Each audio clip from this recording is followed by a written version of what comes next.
Start हो रहा है तो पूरा का पूरा वीडियो रिकॉर्ड होने वाला है, तो नो प्रॉब्लम सर। देखो सर, रिकॉर्ड का मैसेज चला गया है आपके पास, ठीक है। अच्छा, तो फिर आज हम लोग सर इकोनॉमिक्स क्या है इसको जानेंगे, ठीक है, पूरा का पूरा। Specially micro economics is our main मुद्दा। ऐसे इकोनॉमिक्स को हम लोग नॉर्मली ना सबको ही सुने होंगे या फिर ना भी सुने हो तो सबको पता भी है कि इकोनॉमिक्स दो हिस्सों से बांटा जाता है। One is called micro, another is called macro. अब सर मन में सवाल आता है बहुत लोगों के कि सर माइक्रो इकोनॉमिक्स अलग है, मैक्रो इकोनॉमिक्स अलग है। सर ये इकोनॉमिक्स का दो मतलब आपको इतना बोल सकता हूँ कि जैसे हमारे शरीर में बाएं हाथ भी हाथ है, दाएं हाथ भी हाथ है, बट दोनों अगर एक लैंग्वेज में बोला जाए तो बॉडी का पार्ट है, तो बॉडी तो पार्ट्स ऑफ बॉडी। तो एग्जैक्टली इकोनॉमिक्स चाहे माइक्रो हो मैक्रो हो, दोनों ही इकोनॉमिक्स है। और इकोनॉमिक सब्जेक्ट जो है ना, ये बिल्कुल बोरिंग नहीं है और बिल्कुल टफ नहीं है। मतलब ये कुछ कुछ परसेप्शंस होते हैं लोगों का कि इकोनॉमिक्स बोरिंग है, इकोनॉमिक्स टफ है, ऐसा कुछ भी नहीं है। इकोनॉमिक्स बड़ा ही इंटरेस्टिंग है और सबसे इंपॉर्टेंट क्या है ना, इकोनॉमिक्स बड़ा ही प्रैक्टिकल है।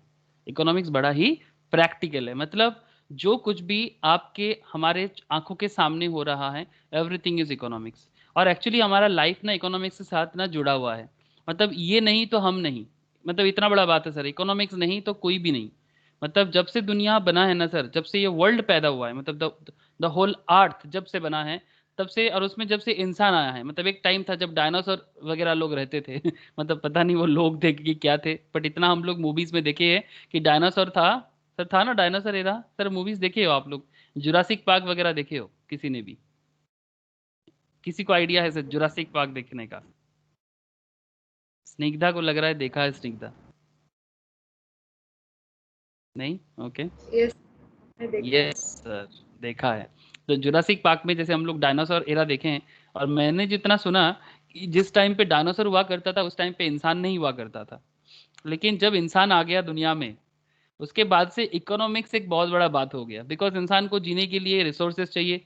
रिसोर्सेज के साथ, और जैसे समय के साथ साथ पॉपुलेशन बढ़ रहा है ना, मतलब सिंपल बात है सर, खाने के लिए इतना सा है और लेने के लिए बहुत सारा। आप लोग जियोग्राफिक चैनल में या डिस्कवरीज में देखे होंगे कि वो जब शिकार में निकलते हैं ना सर, जब हंटिंग के लिए निकलते हैं शेर वगैरह, तो वो लोग एक छोटा सा चीज को पाने के लिए कितना सारा लोग, स्पेशली हाइना को देखना, मारता है शेर, और शेर मार के जो छोड़ के चला जाता है गाय भैंस को, उसको खाने के लिए हाइना लोग इकट्ठा हो जाते हैं, और उनके बीच में भी वो मारपीट करते रहते हैं। सर मैं आपको जियोग्राफी, नेशनल जियोग्राफी में सवारी नहीं करा रहा हूँ, मैं आपको बस इतना कह रहा हूँ कि जब आपके पास रिसोर्स इतना सा हो और उसको पाने के लिए अगर हजारों लोग एक इकट्ठा हो जाए और सब बोले कि मैं यहाँ से खाऊंगा, मैं यहाँ से खाऊंगा, तो सबको क्या मिलेगा?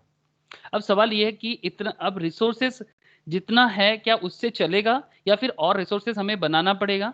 आप समझ रहे हो ना मैं क्या बोल रहा हूँ? इकोनॉमिक्स को एकदम ना अंदर से समझने का कोशिश करो कि मेरे लिए खाने का इतना सारा चीज है। सपोज मानो ये एक कटोरा, ऐसे तो ये माउस दिख रहा है, इस कटोरा में इतना सारा खाना है और यहाँ पर हम लोग 9-10 जन हैं, तो 10 जन मिलकर अगर इसी थोड़ा सा खाने को लेने के लिए जाएंगे तो क्या होगा? मुश्किल बढ़ जाएगा ना। तो या तो ऐसा खाना और बनाओ जितना जरूरी है, और मतलब अगर ये खाना एक जन के लिए है तो और 9 जन का 10 जन के लिए खाना आपको बनाना पड़ेगा। कौन बनाएगा सर? सर इकोनॉमिक्स बनाएगा। कैसे बनाएगा? वही तो इकोनॉमिक्स है। मतलब कौन सा चीज बनाना चाहिए, क्या माउस ज्यादा बनाए या फिर खाने के लिए चावल ज्यादा बनाए? आप लोग मेरा पॉइंट समझ पा रहे हो? माउस या कंप्यूटर ज्यादा प्रोड्यूस करे या फिर खाने के लिए चावल गेहूं जो भी चाहिए वो प्रोड्यूस करे? क्या सिर्फ ये माउस तो खा नहीं सकते क्योंकि ये तो इलेक्ट्रॉनिक्स प्रोडक्ट है? तो प्रॉब्लम समझ रहा है सर? मतलब खाने मतलब जीना है हम सबको बहुत अच्छे से, और जीने के लिए जो चाहिए, और अगर उसका रिसोर्स कमती है तो किस तरह से वो स्कार्स रिसोर्स, हम लोग इसको स्कार्स बोलते हैं, मतलब रिसोर्स की कमती है और उसमें सबको जीना है, और उस जीने जीने का तरीका सिखाने वाला सब्जेक्ट है इकोनॉमिक्स। क्या सर आप सबको कनेक्ट कर रही है पॉइंट? रिसोर्स बहुत कमती है, हम सबको जीना है, और वो जीने का तरीका क्या होगा उसको कनेक्ट करने वाला सब्जेक्ट है इकोनॉमिक्स। कुछ समझ में आया सर? विश्वजीत, काजल, मैं सबको पूछ रहा हूँ सर, ये जो वर्ड है, ये जो सेंटेंस मैंने आपके सामने यूज किया, समझ में आ रहा है कि what is exactly yes economics? Sir. Okay, yes sir. ठीक। तो चलो सर, अब स्टोरी नहीं फैक्ट में बात करेंगे और डिटेल्स में सिलेबस वाइज बात करेंगे, ठीक है, कि जो भी इकोनॉमिक्स में हमें पढ़ना है उसके वाइज बात करेंगे। तो ये बस दो चार बातें था, आई थिंक आप लोग थोड़ा बहुत बोर हो जाते हो। कोई बात नहीं सर, बोर नहीं होना है, इकोनॉमिक्स समझना है और अपने लाइफ में यूज भी करना है। ओके सर, आपने बोला हम नहीं करें, ऐसा तो हो नहीं सकता। ओके सर, हम सब पता है सर, आप सब सुनने वाले हो। तो देखो सर, ये इकोनॉमिक्स का वो वाला टॉपिक जो माइक्रो इकोनॉमिक्स है। देखो माइक्रो इकोनॉमिक्स में बेसिकली हम लोग क्या क्या टॉपिक डिस्कस करते हैं, मतलब टॉपिक इन द सेंस ये आपको इकोनॉमिक्स सिखाने का पिलर मान सकते हो। माइक्रो और मैक्रो में जो मैं आपको बात कर रहा था, मैक्रो में बाद में बात करते हैं, डोंट वरी, मैक्रो में बात करेंगे कभी, बट ये माइक्रो का क्लास है और माइक्रो में आपको मैं डिटेल्स चीजें जो भी है वो बताऊंगा। ठीक है, तो माइक्रो इकोनॉमिक्स जो है ना, इसमें आपका जो है that is introduction to micro. देखो एक सर, एक चीज चैप्टर के एंड में 100 क्वेश्चंस होगा जो आप मतलब एमसीक्यू पैटर्न भी मान सकते हो, एनालिसिस क्वेश्चंस भी मान सकते हो, बट उसमें से हर तरह का सवाल है सर। हर चैप्टर के एंड पे 100 क्वेश्चंस है। इतना करोगे ना हर एक चैप्टर के बाद, बहुत है, मतलब इकोनॉमिक्स सीख जाओगे सर, अगर सच में दिल से सीखोगे तो ठीक है सर। तो आज मैं एक्चुअली आपको ये इंट्रोडक्टरी पार्ट ही समझाने वाला हूँ। आफ्टर दैट वी विल, मतलब next chapter is demand and supply. I think economics में इसके बारे में सबको बहुत सुना है। तो demand supply, production cost, determination in different markets, ये सारा का सारा चैप्टर को बहुत अच्छे से समझने के लिए आपको मार्केट समझना, मतलब सॉरी इंट्रोडक्शंस वाला पार्ट समझना बहुत जरूरी है। ठीक है, तो ये तो रहा सर सिलेबस वाइज, जैसे कि मतलब इंट्रोडक्शंस, डिमांड सप्लाई, उसके अंदर भी काफी सारा पॉइंट है सर। ऐसे देखने में ऐसा लग रहा है लेकिन छोटा छोटा चीज है, पर बोम जैसा है। देख सर, समझने के लिए, बोम तो डराने के लिए नहीं बोल रहा हूँ sir, only for your understanding. Okay, तो theory of consumer behaviour, supply, theory of production, theory of cost, types of market, equilibrium, different market forms, तो अलग अलग है सर, जो आपको धीरे धीरे समझ में आ जाएगा। बट फिलहाल चलो सर, मैं आपको एकदम माइक्रो इकोनॉमिक्स का बेसिक में लेके चलता हूँ। तो सर ऐसा नहीं कि हम सिर्फ लाइनें पढ़ेंगे, हम हर चीज का कोशिश करेंगे आपके सामने कि ये इकोनॉमिक्स है क्या, इसका एक एक पॉइंट आपको उठाने के। सर एमसीक्यू सवाल ना बेसिक से बहुत पूछता है, to all of you sir. MCQ सवाल बेसिक से, मतलब इंट्रोडक्टरी पॉइंट से ना बहुत पूछा जाता है, और इसीलिए इंट्रोडक्शंस को एकदम इग्नोर नहीं करना है सर। आप मेरा पॉइंट समझ पा रहे हो ना सर? बेसिक से, बेसिक ऑफ इकोनॉमिक्स जो है ना, वहां से इंट्रोडक्टरी पार्ट से ना बहुत सारा सवाल किया जाता है जो बेसिक को कनेक्ट करता है। तो इसीलिए आप इसको प्लीज नजरअंदाज ना करना और इसको बहुत प्यार से समझने का कोशिश करना। ओके सर, तो आपको मैं कुछ लाइनें बताऊंगा, फिर उसको कनेक्ट कराऊंगा। तो 3 हिस्से से हम लोग सब्जेक्ट को पढ़ने का कोशिश करेंगे, इकोनॉमिक्स को अंडरस्टैंड करने का। फर्स्ट ऑफ ऑल हम लोग जो भी टॉपिक वाइज है, एज पर सिलेबस क्या है उसके हिसाब से हम लोग चलेंगे। ठीक है, तो जो आपका पूरा का पूरा इकोनॉमिक्स का एकदम जो स्टडी मैट रिलेटेड पॉइंट है, पर हर एक स्टडी मैट को ना हम लोग प्रैक्टिकल लेवल पे कनेक्ट भी करेंगे, ताकि आप जो भी पढ़ो ना उसको प्लीज भूलो ना। मतलब ऐसा नहीं कि आप आज पढ़ते हो और कल भूल जाते हो, ऐसा तरीका अच्छा नहीं है सर। आप एक बार पढ़ोगे और लाइफ लॉन्ग याद रखोगे, जैसे कि एक अच्छा मूवी याद रखते हो। सर याद रखते हो कि नहीं रखते? एक अच्छा मूवी देखते हो तो याद रहता है ना? तो पढ़ाई के टाइम पे भी ना ऐसा ही सोचो ना, अच्छा चलो सर आप अच्छा डायरेक्टर नहीं हो, मैं मान लिया कि मैं अच्छा डायरेक्टर नहीं हूँ, अच्छा मूवी नहीं है सर, आप करके ठीक से समझने का कोशिश तो करो कि देखो सर आपको इकोनॉमिक्स भी याद रहेगा, हर एक चीज याद रहेगा। एक दिन ट्राई करके देखो, देखो सर पूरा का पूरा चीज याद रहेगा। ओके सर, तो देखो एक डेफिनेशंस कहता है, क्या कहता है कि general definition of the study of economics is individual and social choice. देखो इसे ध्यान से सुनना, जनरल डेफिनेशंस कहता है इकोनॉमिक्स क्या है, इंडिविजुअल एंड सोशल चॉइस। मैं आपको एक बात कह रहा था ना, in the face of scarcity, in the face of scarcity. Sir scarcity का मतलब क्या है, कोई मुझे बताएगा? Sahil please tell me, scarcity का मतलब क्या है?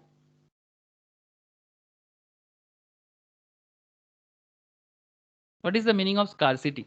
विश्वजीत, सर स्निग्धा, कमी हाँ सर कमी, विश्वजीत ने कहा कमी, Snigdha deficiency of something. Deficiency of something, Vishwajit ने भी सही कहा और स्निग्धा ने भी सही कहा। ठीक है, डेफिशिएंसी ऑफ समथिंग, सही है ना सर? मतलब किसी भी चीज का कमी रहना। ठीक है, तो क्या आपको लगता है कि दुनिया में हर चीज की कमी है या हर चीज पूरा एबंडेंटली मिलता है?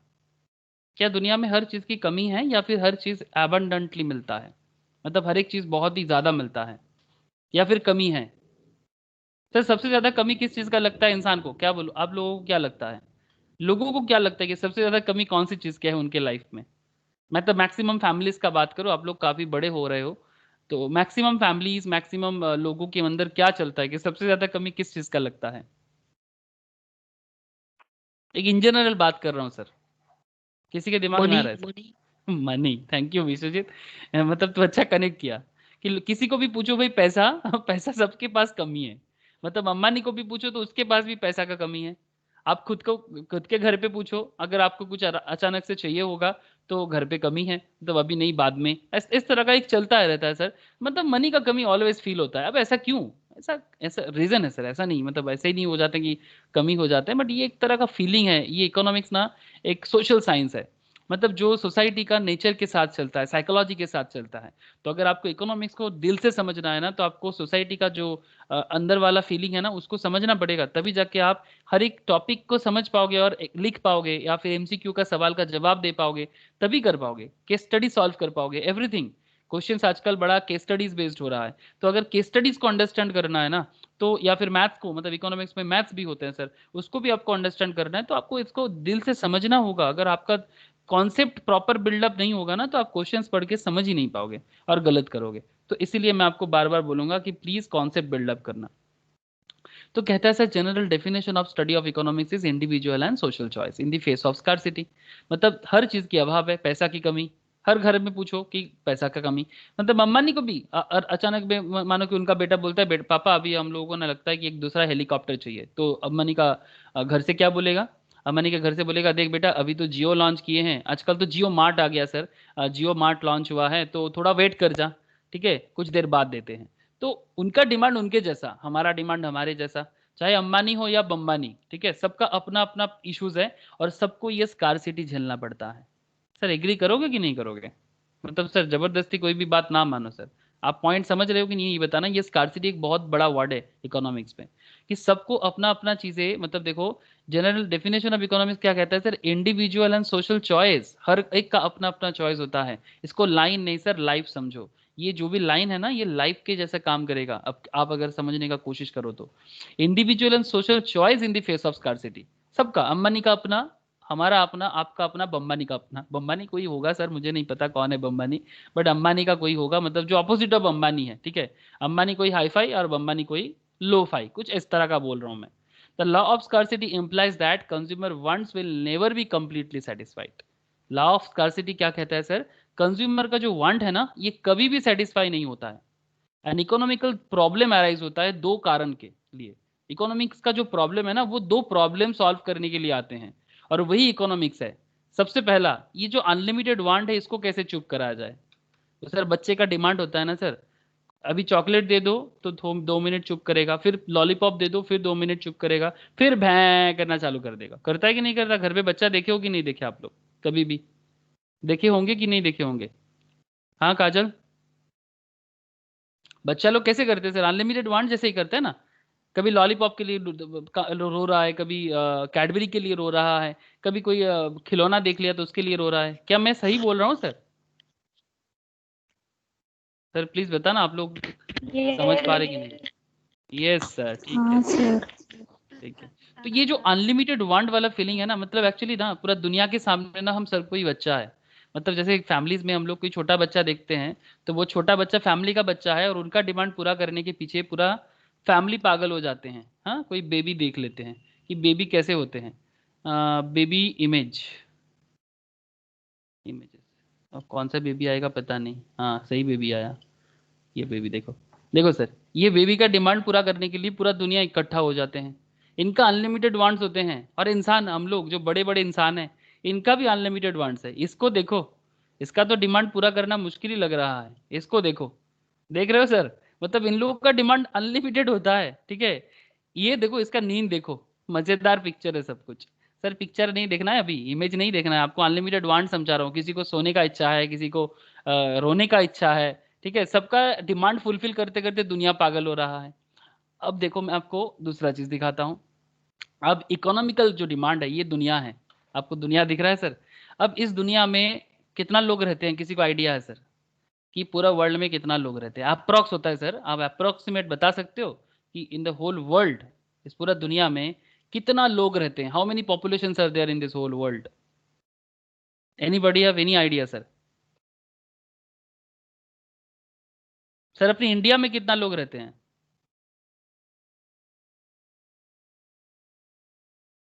इंडिया में अप्रोक्स 135 करोड़ लोग रहते हैं सर।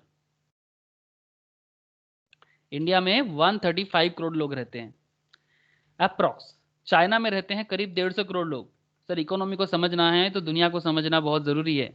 तो 135 करोड़ लोग इंडिया में रहते हैं, 150 करोड़ लोग चाइना में रहते हैं, तो आधा से ज़्यादा लोग तो सर एशिया में ही रह जाता है। लेकिन सर पूरा दुनिया का बात करूँ ना तो पूरा होल वर्ल्ड का पॉपुलेशन है सर 700 करोड़ अप्रॉक्स। पूरा दुनिया में करीब 700 करोड़ लोग अप्रॉक्सली रहते हैं। अब इस 700 करोड़ लोगों का जो डिमांड है उसको फुलफिल करना है। क्या आप लोग समझ पा रहे हो सर? 700 करोड़ लोगों का जो वांट्स है उसको सॉल्व करना है। उसके लिए रिसोर्स कहाँ है सर? दुनिया में ही तो है। ये जो दुनिया आपको दिख रहा है ना, इसी दुनिया में ही आपको रिसोर्सेज मिलेगा। ये देखो सर, अलग अलग कंट्री, ये इंडिया देख के समझ रहे हो, जहां जहां आपको थोड़ा सा ये वाइटिस लग रहा है ना, ये सब डेजर्टेड एरिया है। जो ज्यादा ग्रीन है ना वो बहुत ज्यादा फर्टाइल लैंड होगा, या फिर बहुत ज्यादा ग्रीनिश एरिया है, ठीक है, मतलब बहुत ज्यादा नेचर वहां पर बहुत ज्यादा ग्रीन है, ठीक है। और जहां जहां बहुत व्हाइट है और जो थोड़ा लाल कलर का है ना वो पत्थर जैसा एरिया है। जैसे यूरोप देखो, यूरोप बहुत ही ज्यादा ग्रीन है, बहुत ज्यादा। अफ्रीका देखो तो बहुत घना ग्रीन है, स्पेशली अफ्रीका का बीचों बीच। लेकिन अफ्रीका का ऊपर वाला एरिया बहुत ज्यादा पत्थर और डेजर्टेड है, ठीक है। इंडिया सर मिक्स्ड अप है, ये इंडिया का एक बहुत अच्छा बात है सर। इंडिया काफी मिक्स्ड अप के साथ है सर, बहुत ग्रीन भी नहीं और बहुत ज्यादा पत्थर वाला या डेजर्टेड भी नहीं। सिर्फ राजस्थान के एक एरिया है थर डेजर्ट वाला। सर जियोग्राफी क्यों बता रहे हो? सर इकोनॉमी को समझना है तो जियोग्राफी भी तो समझना पड़ेगा, बिकॉज हमें रिसोर्स कहाँ मिलेगा। देखो सर, मैं आपको अभी कुछ डेफिनेशन फिर से दिखाता हूँ तो आपको मैं कनेक्ट करा पाऊंगा। देखो सर, अनलिमिटेड वांट्स आपका एक प्रॉब्लम है इकोनॉमिक्स का, और दूसरा प्रॉब्लम है रिसोर्स का स्कार्सिटी। सर देखा आपने? तो दो इकोनॉमिक्स का प्रॉब्लम का क्या नाम हो गया सर? बता दो सर। स्निग्धा, इकोनॉमिक्स का दो प्रॉब्लम है, क्या क्या प्रॉब्लम है? दो प्रॉब्लम इकोनॉमिक्स अराइज करता है और जिसको सॉल्व करने के पीछे भागता है। क्या? First of all, please Limited tell. wants. Unlimited Yes. Want and second thing is scarce resources, है ना? Scarce resource. Exactly sir. तो unlimited wants and scarce resources, तो ये जो दोनों प्रॉब्लम है इसको सॉल्व करने के लिए ये जो इतना 700 करोड़ का पॉपुलेशन सर पूरा वर्ल्ड वाइड, 700 करोड़ से भी ज्यादा है, मैं तो बस अप्रोक्सीमेशन यूज कर रहा हूं। 700 करोड़ पॉपुलेशन का अनलिमिटेड वांट को सॉल्व करना है, और स्कार्स रिसोर्स जो है मतलब कमती है सर। जंगल काटे जा रहे हैं सर, आप समझ रहे हो ना सर? जो फॉरेस्ट है ना, सब डिफॉरेस्टेशन हो रहा है, आप लोग जानते हो। इसके ऊपर आप लोग बचपन से प्रोजेक्ट भी करते हो। बट क्यों प्रोजेक्ट करते हो आपको नहीं पता, आप तो सिर्फ स्कूल में मार्क्स लाने के लिए प्रोजेक्ट करते थे कि प्रोजेक्ट मेरा सबमिट नहीं हुआ, ठीक है। तो प्रॉब्लम क्या है सर? ये रियल प्रॉब्लम सॉल्व करता है, रियल लाइफ इश्यूज को सॉल्व करता है इकोनॉमिक्स। और ये कहना ये चाहता है कि 700 करोड़ का जो पॉपुलेशन है, ये 700 करोड़ पॉपुलेशन का जो खाने का जीवन, मतलब इनको जो फूड शेल्टर क्लोथ, और उसके साथ साथ इनका जो भी एडुकेशन, जो भी इनको चाहिए, हेल्थ, एवरीथिंग इनको देना है। कहाँ से देंगे? सब कुछ तो यही दुनिया में है, इसके बाहर अब कोई बोलेगा सर चांद में कोशिश चल रहा है, मंगल में कोशिश चल रहा है। सर कोशिश चलने दो, लेकिन उसका भी खर्चा जो कर रहे हैं ना वो चांद में जाने का, मंगल में जाने का, उसका भी रिसोर्स ये आर्ट से ही यूज कर रहे हैं, ठीक है। तो ये जो भी पूरा दुनिया है, इस पूरा दुनिया का जो भी रिसोर्सेस है ना, इस रिसोर्स से इतना सारा लोगों का पेट भरना है, वो भी जो जगह डेजर्टेड है वहां से तो कुछ मिलता नहीं है। और कहीं कहीं थोड़ा तेल मिल गया, जैसे कि मिडिल ईस्ट, जैसे कि मिडिल ईस्ट वो भी खत्म होने को है सर। और हार्डली 50-60 साल, I don't know exact date, but बहुत कम दिन है, ज्यादा दिन नहीं है। कुछ मिडिल ईस्ट का एरिया है, कुछ अफ्रीकन रीजन है जहां पर ऑयल फील्ड है, और जो ऑयल फील्ड के कारण, ऑयल माइंस के कारण दुनिया में मतलब जो रिसेंट ट्रेंड में एक इकोनॉमिकल बूम हुआ है सर। लेकिन ये इसके बाद ये सब एरिया में दिक्कत आ जाएगा। इनका इन जो अपने आप को चेंज करेगा समय के साथ साथ शायद सरवाइव कर ले, बट जो एग्रीकल्चरल बेस्ड है वो शायद खाना पीना उनको मिल जाए। सर कहना क्या चाह रहा हूँ सर, कोरोना का सिचुएशन चल रहा है, दुनिया भर में पैंडेमिक है, बहुत सारा लोग मर चुके हैं सर। अब डराने का बात नहीं है, फैक्ट है। और सीरियसली बहुत सारा बुजुर्ग लोग, मतलब जो एजेड इंसान है, वो काफी लोगों का देहांत हो चुका है। तो दुनिया बदल रहा है, और उसके साथ साथ रिसोर्स भी अलग लेवल पे है। उसके साथ साथ 700 करोड़ लोग इतने बड़े दुनिया से कैसे जिएगा? इकोनॉमिक्स क्या जवाब देता है, वही तो ढूंढने के लिए रेडी हुए सर। नेक्स्ट पॉइंट सर, चलो। तो द टर्म इकोनॉमिक्स क्या कहते हैं? The term economics owes its origin from the Greek word oikonomia. Please point to be noted sir, economics ये वर्ड को कहाँ से उधार लिया है? इकोनॉमिक्स वर्ड आया है सर ग्रीक वर्ड ओइकोनोमिया से। बिकॉज ये क्यों ग्रीक वर्ड आ गया सर? सर एक्चुअली अगर इसके पीछे भी ना एक सिंपल सा स्टोरी है। ग्रीस जो है ना सर, जो ग्रीस, आप लोग ग्रीस का नाम तो सुने हो।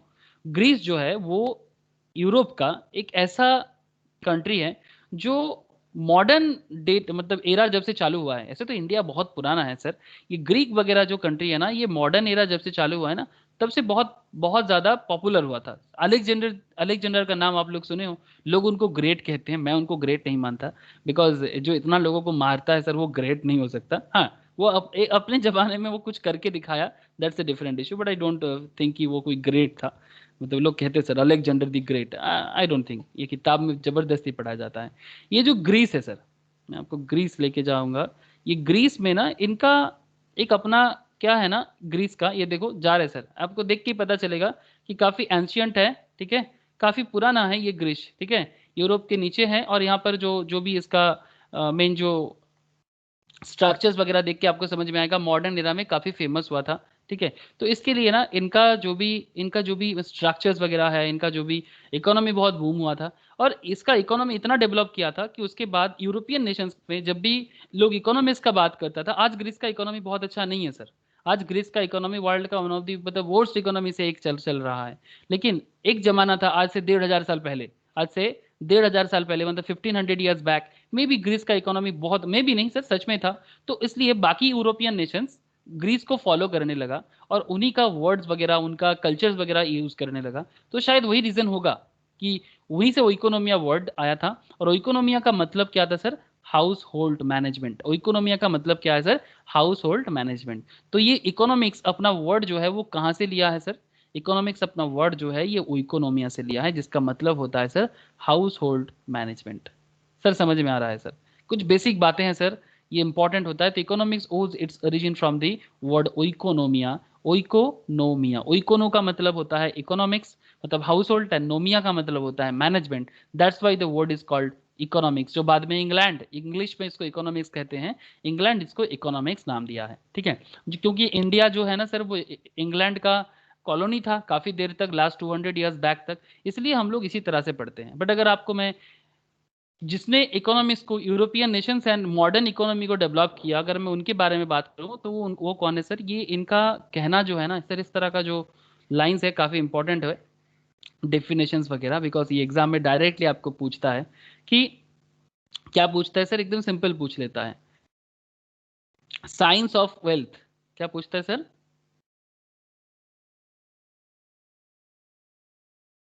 एक सेकेंड सर, वो कलर चेंज कर लिया, रेडी सही होता है, ओके। साइंस ऑफ वेल्थ कह रहा है, क्या कह रहा है सर, साइंस ऑफ वेल्थ। अब ऐसा क्यों science of wealth, Adam Smith इनको क्या कहते हैं जानते हो सर, फादर ऑफ इकोनॉमिक्स कहते हैं मॉडर्न डे पे। लेकिन मैं तो नहीं मानता सर, किताब कह रहा है आप जरूर लिखना, बट सर दिल से अगर मैं किसी को मानता हूँ, ये तो मैं दिमाग से मानता हूँ, पर दिल से तो सर इकोनॉमिक्स का फादर तो चाणक्य है सर। आप लोग चाणक्य का नाम सुने हो सर, प्लीज मुझे बताना। आचार्य चाणक्य, सिर्फ चाणक्य नहीं कहना चाहिए, Acharya Chanakya, please tell me sir, आप लोग इनका नाम सुने हो कि नहीं। Yes, sir. All of, yes sir, Vishwajit ने सुना है। अ, ऋतिका सुना, चाणक्य कौन है, Ritika, Yes, sir. Kajal, Namrata, Chanakya, Acharya Chanakya sir, जिन्होंने चंद्रगुप्त मौर्य को बनाया था, मतलब किंग बनाया था, और पूरा इंडिया को, मतलब अलग अलग लेवल पे इंडिया बांटा हुआ था, उसको एक बनाया था। उसके बाद सम्राट अशोका, ठीक है, जो आज मतलब बिहार जो है सर, मगध, ठीक है, सम्राट अशोका का वो मतलब सलाहकार भी थे। और आज अगर इंडिया एक बहुत बड़ा कंट्री बना है और ये अलग अलग राजाओं को एक कंट्रोल में लाया गया, वो पूरा का पूरा चाणक्य, सम्राट अशोका एंड चंद्रगुप्त मौर्य के कारण। इसीलिए तो इंडिया में अशोक चक्र, अशोक स्तंभ, ये सब चीजें हम लोग देखते हैं और उनको मानते भी हैं। तो ये इंडिया को अगर कोई एक किया है ना, वन इंडिया कॉन्सेप्ट जो आजकल लोग बताते हैं, ये कॉन्सेप्ट तब इंडिया यहाँ तक था सर, यहाँ से लेके इंडिया था, यहाँ से लेके इतना बड़ा इंडिया हुआ करता था, ठीक है, इतना बड़ा इंडिया हुआ करता था, ठीक है। बाद में सर बहुत सारा पॉलिटिकल रीजन में इंडिया थोड़ा कम हो गया है, उसके बीच में अभी नहीं जाएंगे सर। बट आपको मैं वही समझाने का कोशिश कर रहा हूँ कि इंडियन इकोनॉमी बहुत पुराना है, और ऐसा इकोनॉमी को बिल्डअप करने के पीछे आचार्य चाणक्य, चंद्रगुप्त मौर्य, सम्राट अशोका जैसे राजाओं का बहुत बड़ा योगदान है। काश हम लोग उनके पदचिन्ह पे थोड़ा चल के फिर से वो वाला इंडिया बना दे जो एक टाइम पे इंडिया वर्ल्ड पे राज करता था। कोई बात नहीं सर, लेकिन फिलहाल हम लोग वेस्टर्न टाइप ऑफ इकोनॉमिक्स पढ़ते हैं, और उसके हिसाब से हम लोगों को एडम स्मिथ सर को पढ़ना पड़ेगा। बट इन्होंने भी बहुत अच्छा अच्छा काम किया है, स्पेशली वेस्टर्न नेशंस को डेवलप करने में और मॉडर्न डे इकोनॉमिकल कॉन्सेप्ट को डेवलप करने में। एडम स्मिथ सर का जो मतलब उनका जो योगदान है, मतलब जिन्होंने जिस तरह से उन्होंने इकोनॉमिक्स को समझाया लोगों को, वो बहुत इंपॉर्टेंट था। और जिस तरह से आज के डेट में यूरोपियन नेशंस तो सबसे डेवलप है ना सर? आज के डेट में सबसे डेवलप नेशन, मतलब सबसे डेवलप्ड कॉन्टिनेंट कौन सा है ओवरऑल सर? सबसे डेवलप्ड कॉन्टिनेंट, कॉन्टिनेंट समझते हो ना आप लोग? सबसे डेवलप्ड कॉन्टिनेंट कौन सा है ये पूरा दुनिया में, आप लोगों को क्या लगता है? मैक्सिमम डेवलप्ड नेशंस जिसके बारे में हम लोग सुन के आए हैं बचपन से। ये देखो सर, मैं आपको कुछ कंट्री का नाम दिखाता हूँ, आपको समझ में आ जाएगा कि इनका डेवलप इकोनॉमी कितना डेवलप है। Germany, Ireland, UK, Belgium, Netherland, Denmark, Norway, Finland, Switzerland, Poland, Slovakia, ठीक है, फ्रांस, इटली, स्पेन, पुर्तगाल। ये जितना सारा कंट्री का नाम मैं आपके साथ ले रहा हूँ ना, रशिया इज ऑल्सो देयर। ठीक है, रशिया का जो, रशिया दोनों हिस्सों में है, रशिया एशिया में भी है, रशिया यूरोप में भी है। तो ये जो सिटीज या कंट्रीज आप सुन रहे हो, आपके मन में तो ऑब्वियसली मेरे हिसाब से ख्याल होगा कि ये सब काफी डेवलप है, और सच में डेवलप है। और मॉडर्न डे पे सबसे डेवलप कोई कंटिनेंट रहा है तो ऑब्वियसली यूरोप है। और इसीलिए इस आज के डेट में यूरोप को हमेशा एग्जाम्पल के तौर पे लिया जाता है। और हमारा एजुकेशनल सिस्टम करेंटली इसीलिए मतलब यूरोपियन कॉन्सेप्ट में चलता है। दैट्स वाई, बिकॉज वो एग्जाम्पल खड़ा किया है लास्ट 300 ईयर्स में। ठीक है, दैट्स वाई। आज से अगर आप 2000 साल पुराने जाओगे ना, तो पूरा दुनिया इंडिया को एग्जाम्पल मानता था। आपको प्राउड फील करना चाहिए कि इंडिया बहुत दिनों तक, इंडिया वर्ल्ड में मतलब टॉप हुआ करता था सर। ओके सर, तो economics is an inquiry into the nature, एक किताब लिखा था एडम स्मिथ सर ने। ठीक है, एडम स्मिथ सर ने जो किताब लिखा था, उस किताब का नाम क्या है? Economics is an inquiry into the nature and causes of the wealth of the nations. बहुत फेमस क्वेश्चन है sir, it's a very very famous question कि economics is an inquiry into the nature and causes of the wealth of the nations. ये किसने लिखा है? और ये उनका सिर्फ किताब ही नहीं है सर, ये उनका मास्टरपीस भी है। और यही डेफिनेशंस, ये इकोनॉमिक्स का डेफिनेशंस भी है। उन्होंने एक सिंपल लाइन पे कहा कि इकोनॉमिक्स क्या है? Science of wealth. मतलब अगर आपको बड़ा आदमी बनना है, सर आप लोग रिच बनना चाहते हो कि नहीं? ये मेरा सवाल है आप सबसे, क्या आप रिच बनना चाहते हो? जरूर, मतलब सच कहना सर, दिल में हाथ रख के बोलना, क्या आप लोग रिच बनना चाहते हो कि नहीं? हाँ विश्वजीत, रिच बनना यस चाहता सर। है कि नहीं चाहता? हाँ, नम्रता, काजल, Raju.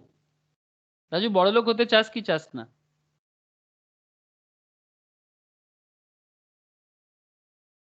Seriously no sir. Obviously no, বড় লোক হতে রিচ হতে চাস না? मतलब ना किस, सर। नहीं मतलब अगर तुम्हारे पास करोड़ों रुपया आए तो तुम करोड़ों रुपया ले मतलब नहीं लेना चाहोगे? मतलब अगर तुम बिजनेस करके मतलब अच्छा जैसे चार्टर्ड बन रहे हो, सीएमए बन रहे हो, इस तरह का मतलब पढ़ाई करके तुम पैसा नहीं कमाना चाहते? सर मनी तो चाहिए, हर काम के लिए पैसा तो चाहिए। सर जिंदगी में कमाना चाहिए। हाँ बोलो। हाँ যেটুকু রাজু, বুঝতে দরকার পারলাম স্যার সেটুকু হলে। যতটুকু দরকার অতটুকু, স্যার দরকার লোকের অনেক বড় হয়। अब जितना दरकार है, चलो अच्छा बात किया राजू ने कि जितना दरकार उतना कमाना चाहिए। राजू एकदम सिंपल लैंग्वेज में बोल रहे हैं कि जितना जरूरी है उतना। अब जरूरत तो बढ़ सकता है ना, आप अगर लोगों के लिए स्कूल बनाना चाहते हो, हॉस्पिटल्स बनाना चाहते हो, आप अगर बड़े बिजनेस करके एम्प्लॉयमेंट को ठीक करना चाहते हो, इतना लोगों को नौकरी का दिक्कत है इंडिया में, सरकार तो वादा करके चले जाते हैं सर, तो आपको बहुत पैसे का जरूरत हो सकता है Raju.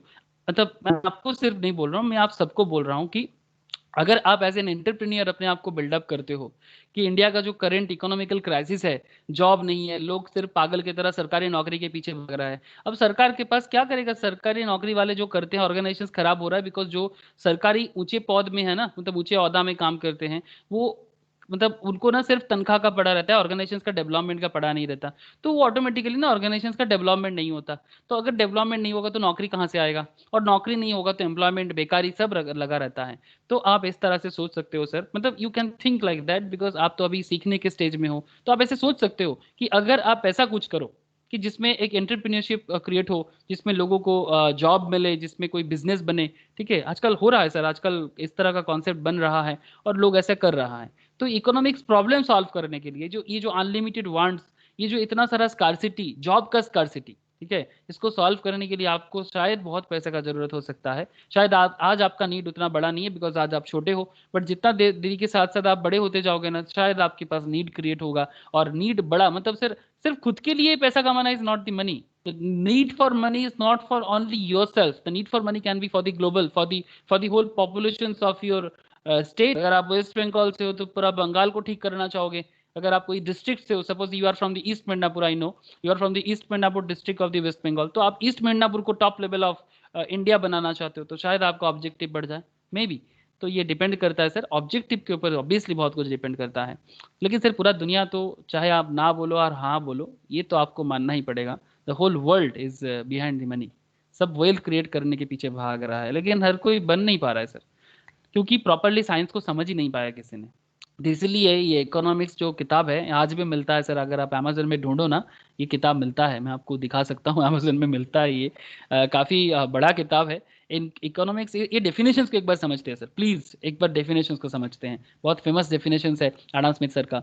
Economics is an inquiry into the nature and causes of the wealth of the nations. मतलब इकोनॉमिक्स क्या है, अगर आपको इकोनॉमिक्स को डेवलप करना है तो सबसे पहले आपको इंक्वायरी कहाँ करना पड़ेगा, नेचर में इंक्वायरी करना पड़ेगा। नेचर इन द सेंस जो भी आपके नेचर, प्रकृति जिसको हम लोग बोलते हैं, अगर आप नेचर में ढूंढोगे तभी जाके आप कंट्री का एक वेल्थ को बिल्डअप कर पाओगे। चलो सर मैं आपको एक चीज़ दिखाता हूँ, ये डेफिनेशंस को समझाने के लिए मैं आपको एक चीज़ बताता हूँ। ये डेफिनेशंस भी है, ये किताब का नाम भी है सर, अगर आप अमेजन में ढूंढोगे आपको मिल जाएगा, आई होप आपको मिल जाएगा। एडम स्मिथ इकोनॉमिक्स बुक्स इन अमेजन, एक बार देखते हैं सर। आपको खरीदना नहीं है, मैं आपको बस शो कर रहा हूँ कि कभी आपको अगर मिल जाए Adam Smith book, I think मिल जाएगा। ये देखो सर, ये देखो मिल रहा है सर, ये देखो 1776 में ये किताब इन्होंने लिखा था, किताब का नाम भी दिख रहा है सर, ये देखो, just look here, an inquiry into the nature and causes of the wealth of the nations. इसको आज भी लोग पढ़ते हैं sir, it's seriously, it's not a joke sir, बहुत। ये देखो अमेजन में है, ये किताब है अमेजन में, अगर आप सच में बड़ा आना चाहते हो, ये इन्होंने क्या कहा था, इसका कुछ ना कुछ पार्ट हम लोग तो क्लास में अभी रीड कर ही रहे हैं, बट आई होप आप समझ पा रहे हो कि इस तरह का किताब का नीड स्टील है। शायद हम लोग नहीं जानते रिच कैसे बनना है, हम लोग शायद अपनी कंट्री को इस तरह से बना नहीं पा रहे हैं, तो यहाँ पर कुछ छोटा मोटा एडिशन है, ये किसी ने आई थिंक ये किया है सर, ये ओरिजिनल नहीं है ये ओरिजिनल नहीं है, बट ओरिजिनल बहुत महंगा आता है। ओके सर, चलो सर, तो मेनली मैं आपको जो बताना चाह रहा था कि किसी भी कंट्री का जो डेफिनेशंस क्या कह रहा है, inquiry into the nature and causes of the wealth of the nations. Sir आप लोग कार के बारे में जानते हो, ठीक है, मैं जितना समझता हूँ आप लोग कार समझते हो। कौन सा कार आपको बहुत पसंद है, आई डोंट नो, बट मैं यहाँ पर BMW कार तो आप लोग देखे होंगे, तो मैं यहाँ पर BMW का कुछ भी एक इमेज उठाना चाहूँगा। ये BMW कार है, ये एक BMW कार है, दिख रहा है सर, ये BMW, ठीक है, Rolls Royce motor cars, I think ये दुबई में किसी शोरूम के सामने निकल गया। सर ये BMW कहाँ का कंपनी है, किसी को आइडिया है सर? सर मैं आपको एडम स्मिथ का डेफिनेशन समझाने का कोशिश कर रहा हूँ, प्लीज टेल मी, ये BMW कहाँ का कंपनी है, कोई आइडिया सर, एनीवन, कोई तो बता दे सर, कोई तो बताओ, BMW कहाँ का कंपनी है? सर मुझे जितना पता है ये जर्मनी का कंपनी है, और मैं शायद सही जानता हूँ, कभी कभी मैं भी गलत बोल देता हूँ सर, ऐसा नहीं इसलिए मैं देख ले रहा हूँ। देखो इसका पूरा नाम है sir Bayerische Motoren Werke AG, commonly referred as BMW। German नाम है सर, मेरे से तो प्रोनाउंस करना मुश्किल हो जाता है। तो ये जो है ये जर्मन की कंपनी है, लग्जरी व्हीकल कंपनी है। अब मैं आपको यहाँ इसके बारे में बताना इसलिए चाह रहा हूँ कि BMW से आप जर्मनी को समझोगे। जर्मनी आज वर्ल्ड का one of the richest country है, जर्मनी आज वर्ल्ड का one of the richest economy से एक है, और काफी डेवलप नेशन से जर्मनी, काफी डेवलप, बहुत डेवलप नेशन में से जर्मनी आता है, ठीक है। तो जर्मन इतना डेवलप क्यों हुआ है, मैं आपको अगर बोलूं कि BMW इसके पीछे वन ऑफ द रीजन है, मतलब BMW एक अकेला नहीं है सर, और भी कंपनीज है, और भी अलग अलग बिजनेस है, लेकिन अगर मैं आपको बोलूं कि BMW कंपनी जर्मन का इकोनॉमी को बनाने में बहुत बड़ा योगदान रखा है, मतलब BMW have large amount of contribution in the German economic development. जैसे कि इंडिया में रिलायंस का है, टाटा का है, ठीक है, इनका नाम हम भूल नहीं सकते इंडियन इकोनॉमिकल डेवलपमेंट में, और जो भी आगे करेंगे शायद उनका योगदान रहेगा। But now I just want to say कि ये जो BMW कार है ये जर्मनी में वो बना रहा है। अब जर्मनी, चलो हम लोग थोड़ा जर्मनी घूम के आते हैं, जर्मनी डेवलप है ये तो समझ में आ ही रहा है, बट जर्मनी घूम के आते हैं सर, 2 सेकेंड, जस्ट लुक कि ये जो डेफिनेशन है एडम स्मिथ का कितना, मतलब ये डेफिनेशन कितना वैलिड है, आप जस्ट एक बार फील करो कि inquiry into the nature and causes of the wealth of the nations, आप इसको भूलना नहीं सर, ये रहा जर्मनी। अब सपोज मानो कि जर्मन का ये जो एरिया है, ये जर्मन के एरिया में जो भी रिसोर्सेस है इसी से तो बना है BMW। अब इसको बनाने के लिए क्या क्या चाहिए होता है, एक BMW कार बनाने के लिए आपको क्या ज़रूरत पड़ सकता है। एक BMW कार बनाने के लिए आपको जो भी चाहिए, जैसे कि आयरन चाहिए होगा सर, ये तो आयरन ओर से बना है ना सर, प्लीज़ मुझे थोड़ा हेल्प करना। ये जो इसका ढांचा है ये किससे बनता है, आयरन ओर से बनता है, मतलब जिसको हम लोग कच्चा लोहा बोलते हैं, वहां से बनेगा स्टील। ये जो टायर वगैरह है वो रबर के पेड़ से बनता है। इसके अंदर जो भी शीशा वगैरह यूज किया गया है सर, ये केमिकल फॉर्मेशन एंड स्टोन से बनता है। इसके अंदर जो भी तेल यूज किया जा रहा है सर, वो ऑयल माइन से मिलता है। तो एक चीज आप लोग मुझे देखो सर, ये इस BMW को बनाने के हर चीज नेचर से मिलता है। क्या बात को एग्री करोगे सर, BMW बनाने का ईच एंड एवरीथिंग नेचर से मिलता है, कि ये बात एग्री करोगे, यस और नो, प्लीज टेल मी। एक भी पार्ट्स आप बता दो गाड़ी के अंदर है जो नेचर से नहीं मिला, please tell me sir. Everything is from nature, तो हम इसको मिट्टी भी कह सकते हैं। वी कैन से कि it's not a BMW, it's a part of clay. क्या मैं ऐसा बोलने से रॉन्ग हो जाएगा सर बात? अगर मैं बोलूं कि BMW कोई कार नहीं, ये एक मिट्टी है, क्या ये कहना बहुत गलत हो जाएगा? मतलब BMW मिट्टी से, मिट्टी को असेंबल करके बनाया गया है, क्या मैं ऐसा कह सकता हूं सर? क्या कहते हो? हाँ सर, यस इसका सर। जो ढांचा, ये जो इसका जो ढांचा है ये आयरन है सर, आयरन लोहा जो है, आयरन लोहा जो ना सर मिट्टी में ऐसे मिलता है।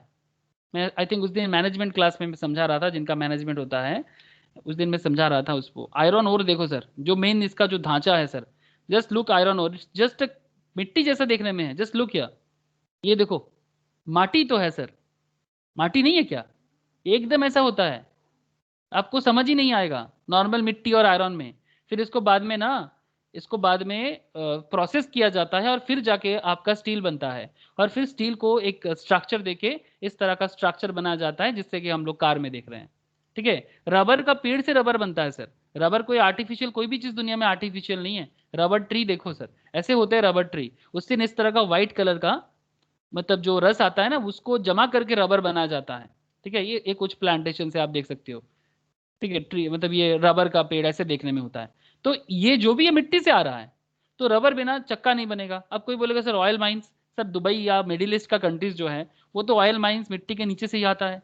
तो हर एक चीज इंडिया में भी है ऑयल माइंस।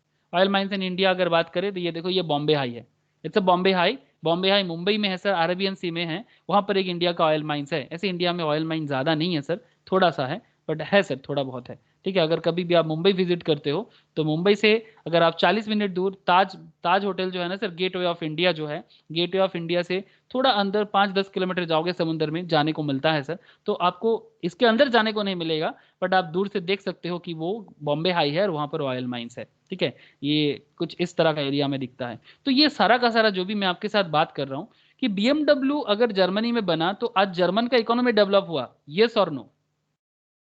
आज अगर BMW जर्मन में बना तो जर्मन का इकोनॉमी डेवलप हुआ, क्या मेरा बात कोई गलत है सर?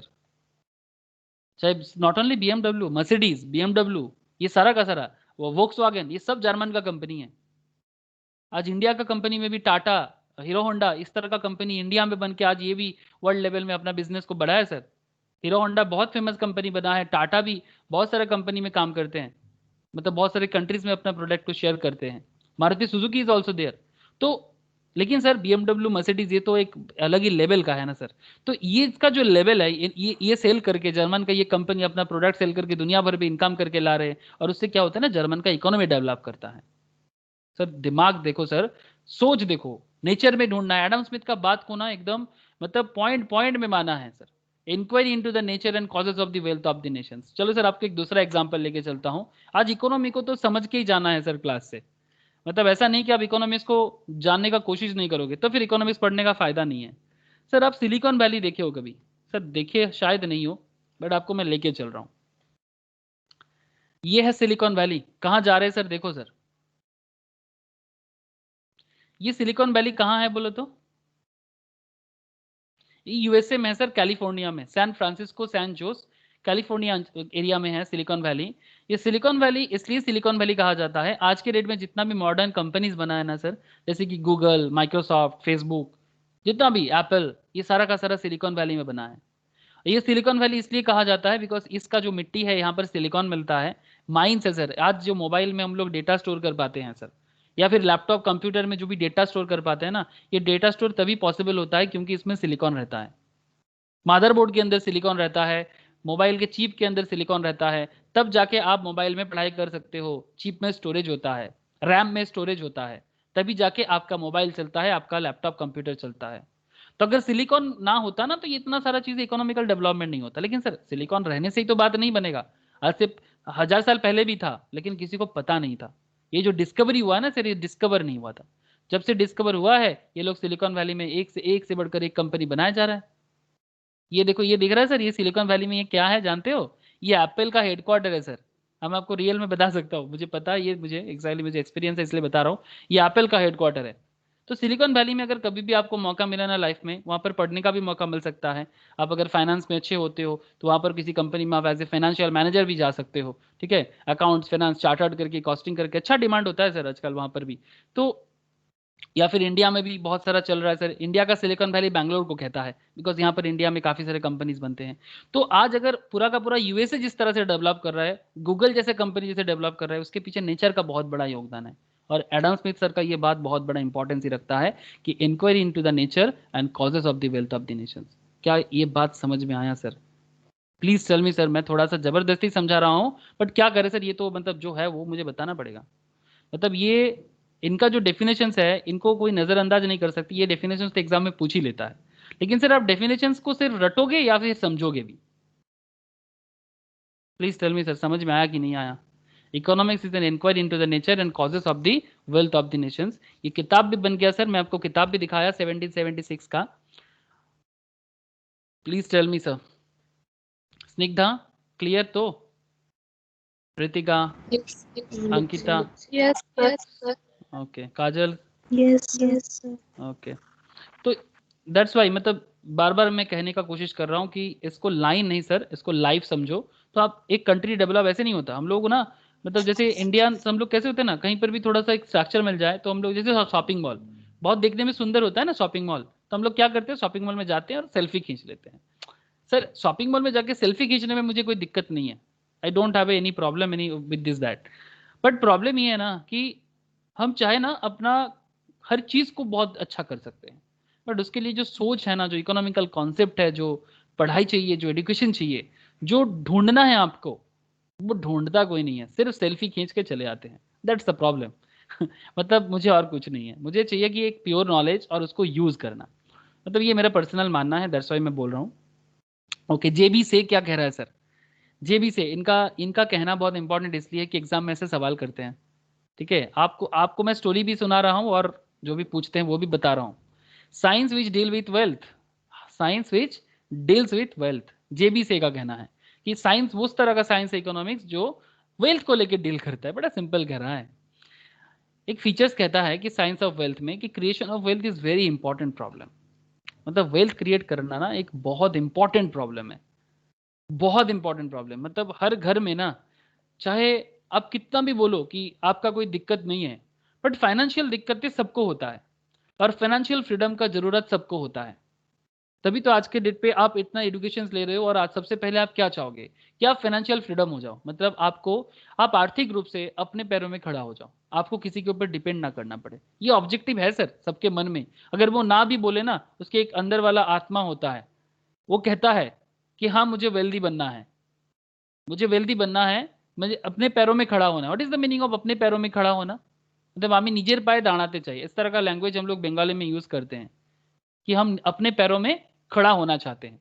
तो ये how how will be you stand in your own leg, इसका मतलब क्या कि हम तो अपने पैरों में ही खड़े हुए हैं? इसका मतलब ये नहीं sir, you should be financially develop by yourself. मतलब आप फाइनेंशियली इतना इंडिपेंडेंट हो जाओगे जो अब खुद से हो जाओगे। अब उसके लिए आपको इकोनॉमिकल प्रॉब्लम सॉल्व करना है। Problem of poverty and unemployment can be solve with the help of money. अगर आप पैसा कमा सकते हो तो आप गरीबी दूर कर सकते हो। सर आपका पैसा कमाना मतलब सिर्फ आपका पैसा कमाना नहीं, आपका पैसा कमाने का मतलब होता है आपका कंट्री का पैसा कमाना। आप पैसा कमाओगे तो आपका कंट्री को ज्यादा टैक्स मिलेगा, उस टैक्स के पैसे से सरकार रोड बनाएगा, सरकार हॉस्पिटल बनाएगा, सरकार इंफ्रास्ट्रक्चर डेवलपमेंट करेगा। अगर आप वेल्दी बनोगे तो उसमें आपको गवर्नमेंट का हेल्प होगा, सिर्फ आप वेल्दी नहीं बनोगे। बिकॉज आपका ज्यादा इनकम तो आप टैक्स भी ज्यादा भरोगे, और टैक्स ज्यादा भरोगे तो फिर सरकार उस टैक्स के पैसे से कुछ ना कुछ तो कर पाएगा ना। सर हम कुछ भी बोल दें इंडिया में कि सरकार कुछ नहीं करता, सर कुछ तो करता है। नहीं तो आपके घर पे सामने पानी का नल कहाँ से आ गया, आपके घर के सामने रोड के जो जो चल रहा है। हाँ, करप्शन बहुत है, आई नो करप्शन बहुत है इंडिया में, बट फिर भी सरकार इतना भी करता है ना, तो उसके लिए भी पैसा चाहिए सर। और ये जो भी पॉवर्टी का प्रॉब्लम है, ये जो इस बार जो कोविड-19 हुआ सर, आप सबको पता है कोविड हुआ है, और कोविड होके पूरा दुनिया भर में क्या हुआ है। सरकार बैठे बैठे गांव में रहने वाले हर एक को, मतलब जो स्पेशली गरीबी में है, जो लेबर लोग है, सबको बैठे बैठे इंडिया में सर सबके अकाउंट में 500 रुपया करके मिला सर। मेरा नेटिव जहाँ है वो थोड़ा सा छोटा शहर गाँव में ही है, तो वहाँ पर ना बैंक के सामने मेरा घर में एक बैंक रेंट पे भी दिया हुआ है, पापा ने एक रेंट पे भी एक बैंक नेशनलाइज्ड बैंक को दे के रखा है, ग्रामीण बैंक भी एक है। तो वहाँ पर रोज इतना लंबा लाइन लगता था, क्योंकि काम नहीं है। सब कोई जो भी लेबर काम करते थे अलग अलग इंडस्ट्रीज में, सब कोई प्रॉब्लम के कारण सबको मतलब हट चल जाना पड़ा। अब उनका पेट कैसे भरेगा? फ्री में चावल तो मिल रहा था, बट चावल तो सिर्फ खाया नहीं जा सकता, मनी का भी जरूरत है। सबके बैंक अकाउंट में गवर्नमेंट ऑफ इंडिया ने शायद 2-3 महीने तक 500 रुपीज करके दिया है सर। मैं आपको बता रहा हूँ, ये रियल डेटा है। 500 रुपीज, ताकि वो कम से कम अपना खाना दाना पानी जो है कम से कम वो जुगाड़ कर ले। पर डे नहीं सर, मंथली 500। शायद आपके लिए पॉकेट मनी होगा, मेरे लिए पॉकेट मनी होगा, बट 500 से सर किसी का एक महीने का खाना भी आ जाता है, if they want really. Sir economical problem पैसे से सॉल्व होता है सर, और पैसा कमाना जरूरी है। हाँ, इलीगल वे से नहीं सर, लीगल वे से। और वही प्रॉब्लम को सॉल्व करने के लिए इकोनॉमिक्स आपको कहता है कि मनी बनाना है तभी इकोनॉमिक्स है, और अगर पैसा नहीं है तो दुनिया में कुछ भी नहीं है। मैं आपको पैसा का वो बोलते हैं ना सर, तू पैसा पैसा करती है और पैसे पे तू मरती है, एक गाना है सर। सर पैसा पैसा हर कोई करता है और पैसे पे ही सब कोई मरता है, लेकिन पैसा को ना सही तरह से यूज करना है। You have to use the money in a proper way, ठीक है, तब जाके पैसा का कोई मतलब होता है। अदरवाइज इनका मत करो, गलत तरीके से खर्चा मत करो। इसीलिए लोग बोलते हैं कि ज्यादा पैसे से इंसान खराब हो जाते हैं, दैट्स वाई, क्योंकि पैसा का ना प्रॉपर यूटिलाइजेशन नहीं है, दैट्स वाई। पैसा से बहुत बड़ा बड़ा प्रॉब्लम सॉल्व हो सकता है सर। तो ये जो पॉइंट मैं आपसे बता रहा हूं कि creation of wealth is a very important problem, and problems of poverty and unemployment can be solve with the help of money. कुछ लोग क्रिटिसाइज भी करते हैं कि इकोनॉमिक्स जो है ना कुछ चीजों को समझ नहीं पाता, जैसे immaterial wealth like service of doctors, कि डॉक्टर जो सेवा देते हैं, नर्स जो सेवा देते हैं, उनको पैसे से तोला जाता है, मतलब उनको पैसे से तोलना मुश्किल होता है। एक चार्टर्ड अकाउंटेंट, एक कॉस्ट अकाउंटेंट, एक आपका कंपनी सेक्रेटरीज, वो भी समाज के लिए बहुत कुछ करते हैं। There are lots of person, sportsman भी करते हैं। तो ये इकोनॉमिक्स ना फाइंड आउट नहीं कर पाते। जैसे माँ जो करते हैं अपने घर में, माँ जो करते हैं अपने घर में, जो वाइफ है वो जो करते हैं, जो दीदी लोग हैं वो जो करते हैं, बहुत करते हैं सर, जो बिना पैसा का काम करते हैं, उसके बारे में इकोनॉमिक्स प्रॉपरली नहीं कहते। मतलब तो ये जब इकोनॉमिक्स को साइंस कहा जाता है ना, तब वो ना इग्नोर्ड सोशल वेलफेयर। मतलब ये जो एडम स्मिथ का जो कहना है, उनका मानना है कि सिर्फ वेल्थ बनाना ही इकोनॉमिक्स है, तो इनका इसका सबसे बड़ा प्रॉब्लम ही है कि वो साइंस को तो वेल्थ बना दिया, मतलब इकोनॉमिक्स को तो वेल्थ बना दिया, वो मतलब साइंस ऑफ वेल्थ बना दिया, बट एक प्रॉब्लम सॉल्व नहीं कर पाया कि इसमें इंसान का वेलफेयर कैसे होगा। आप समझ रहे हो ना सर, इंसान का वेलफेयर कैसे होगा, इसको सॉल्व नहीं कर पाया ये साइंस ऑफ वेल्थ। मतलब जेबी से भी साइंस कहता है, एडम स्मिथ भी साइंस कहता है, बट इन्होंने एक प्रॉब्लम सॉल्व नहीं कर पाया, दो प्रॉब्लम। एक जो इमेटेरियल वेल्थ है, मतलब जो दिखता नहीं है, पर सच में उसका बहुत बड़ा रीजन होता है कि एक डॉक्टर को आप 500 दे दो, अब 1000 दे दो, you can pay a doctor 500 rupees, 1000 rupees, 2000 rupees, 2 crore rupees, but वो एक इंसान का जान बचा सकते हैं जो वेलफेयर करते हैं। कोई कोई तो ऐसे भी मैं देखा हूं कि डॉक्टर आते ही ठीक हो जाते हैं, बिकॉज डॉक्टर आ गया, हाँ तब तबीयत ठीक है, जब तक डॉक्टर नहीं आता है तबीयत खराब ही रहता है। मतलब ये जो डॉक्टर का फीलिंग्स है, एक चार्टर्ड अकाउंटेंट जिस तरह से फाइनेंशियल प्रॉब्लम को इजीली सॉल्व कर सकते हैं, ठीक है, एक टीचर को क्या फीस देने से ही काम बन जाता है, लेकिन एक टीचर से जो सीखने को मिलता है उसका वैल्यू करना मुश्किल है सर। हम जो भी टीचर से पढ़े हैं, हम उनको फीस दिए हैं सर। किसी को मैंने 20,000 दिया, किसी को मैंने 30,000 दिया, किसी को मैंने बचपन में 150 रुपीज भी दिया, किसी को मैंने 500 भी दिया। मैं ऐसा सरकारी स्कूल में पढ़ा जहां पर मैं 365 एनुअल फीस में भी पढ़ा। तो पॉइंट है कि मैंने उसको फीस से तोलू ना, तो दिक्कत है सर। अगर मैं उसका वैल्यू नहीं क्रिएट कर पाऊं तो वो इकोनॉमिक्स इग्नोर कर देते हैं कभी कभी। अगर जो लोग इकोनॉमिक्स को साइंस ऑफ वेल्थ मानते हैं, कोई सोचते हैं कि नहीं मैंने फीस दिया तो अच्छा पढ़ाई होगा, नहीं सर। अब फीस दोगे तो अच्छा पढ़ाई होगा, कम फीस दोगे तो अच्छा पढ़ाई होगा, ऐसा बात नहीं है। डॉक्टर ऐसा नहीं होता कि जो डॉक्टर ज्यादा फीस लेते हैं वो ज्यादा अच्छा डॉक्टर है, ऐसा नहीं होता सर। जो चार्टर्ड अकाउंटेंट ज्यादा फीस ले रहा है वो ज्यादा अच्छा चार्टर्ड अकाउंटेंट है, ऐसा नहीं है सर। प्रॉब्लम सॉल्व करने वाले होना चाहिए, उनका वैल्यू होता है सर। टीचर से जो सीखने को मिलता है, चार्टर्ड से जो फाइनेंशियल प्रॉब्लम सॉल्व होते हैं, डॉक्टर से जो तबीयत ठीक होता है लोगों का, इसका वैल्यू भी अलग होता है। फीस तो देखो सर, हर एक को गुजारा करना है, सबको एक अमाउंट मानी तो देना है, बट पॉइंट ये है कि कुछ चीजें साइंस बोलने से समझ में नहीं आता, क्योंकि उसमें वेलफेयर होना चाहिए।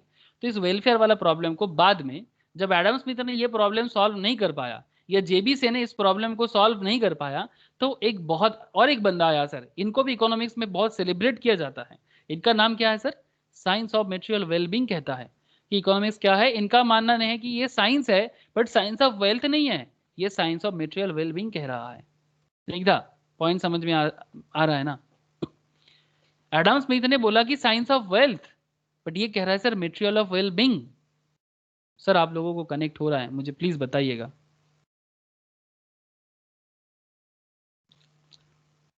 कम से कम यस और नो में तो जवाब दे सकते हो सर आप लोग। Yes sir, yes sir. Yes sir. तो science of material well being मतलब वो कह रहा था wealth, Adam Smith and J B Say ये कह रहा है वेल बीइंग, मतलब अल्फ्रेड मर्सल, इनका बात कर रहा हूँ। ये न्यू क्लासिकल है, मतलब क्लासिकल में से थोड़ा नया है। एडम स्मिथ तो एकदम क्लासिकल है, ये इसको क्या कहते हैं सर? नियो क्लासिकल, मतलब क्लासिकल में से ही नया, मतलब उनके टाइम का नया था। इन्होंने कहा, इन्होंने बहुत अच्छा कहा सर, इन्होंने एक बहुत प्रॉपर बैलेंस रखा। सर क्यों इनका बात पढ़ रहा हूँ सर? पूछता है सर, एग्जाम में भी पूछता है, और आपके लिए भी जरूरी है। एग्जाम में वही पूछता है जो लाइफ में जरूरी होता है, ये तो आप गांठ बांध लो। गांठ बांधना समझते हो ना, कि एग्जाम में वही पूछता है जो आपके लाइफ पे जरूरी होता है। वो अलग बात कि हम लोग सिर्फ एक पॉइंट ऑफ व्यू में पढ़ते हैं कि मुझे ज्यादा मार्क्स आ जाए, ठीक है, या फिर मैं बस पास हो जाऊं। बट एग्जाम क्रैक करना मतलब सिर्फ एग्जाम क्रैक नहीं सर, लाइफ का प्रॉब्लम भी सॉल्व करते हैं exam. Economics is a study of mankind in the ordinary business of life. It examines that part of individual and social action which is most closely connected with the attainment and with the use of the material requisites of well-being. Thus, it is on the one side a study of wealth and on the other hand important side of part of the study of man. एक तरफ तो ये wealth create करता है, दूसरा तरफ ये human being का वेलफेयर देता है। मतलब इंसान जो है ना, इनका वेलबींग अगर ठीक ठाक से ना होना तो दिक्कतें हैं। सर आपको एक चीज दिखाता हूँ, इंसान का वेलबींग के ऊपर जो बात कर रहा था मैं, उस पे सर आप लोग इनको जानते हो? सर कौन, दिखाओ तो पहले थोड़ा। सर मिस वर्ल्ड बना था ये, मानुसी चिल्लर, नाम सुने हो सर?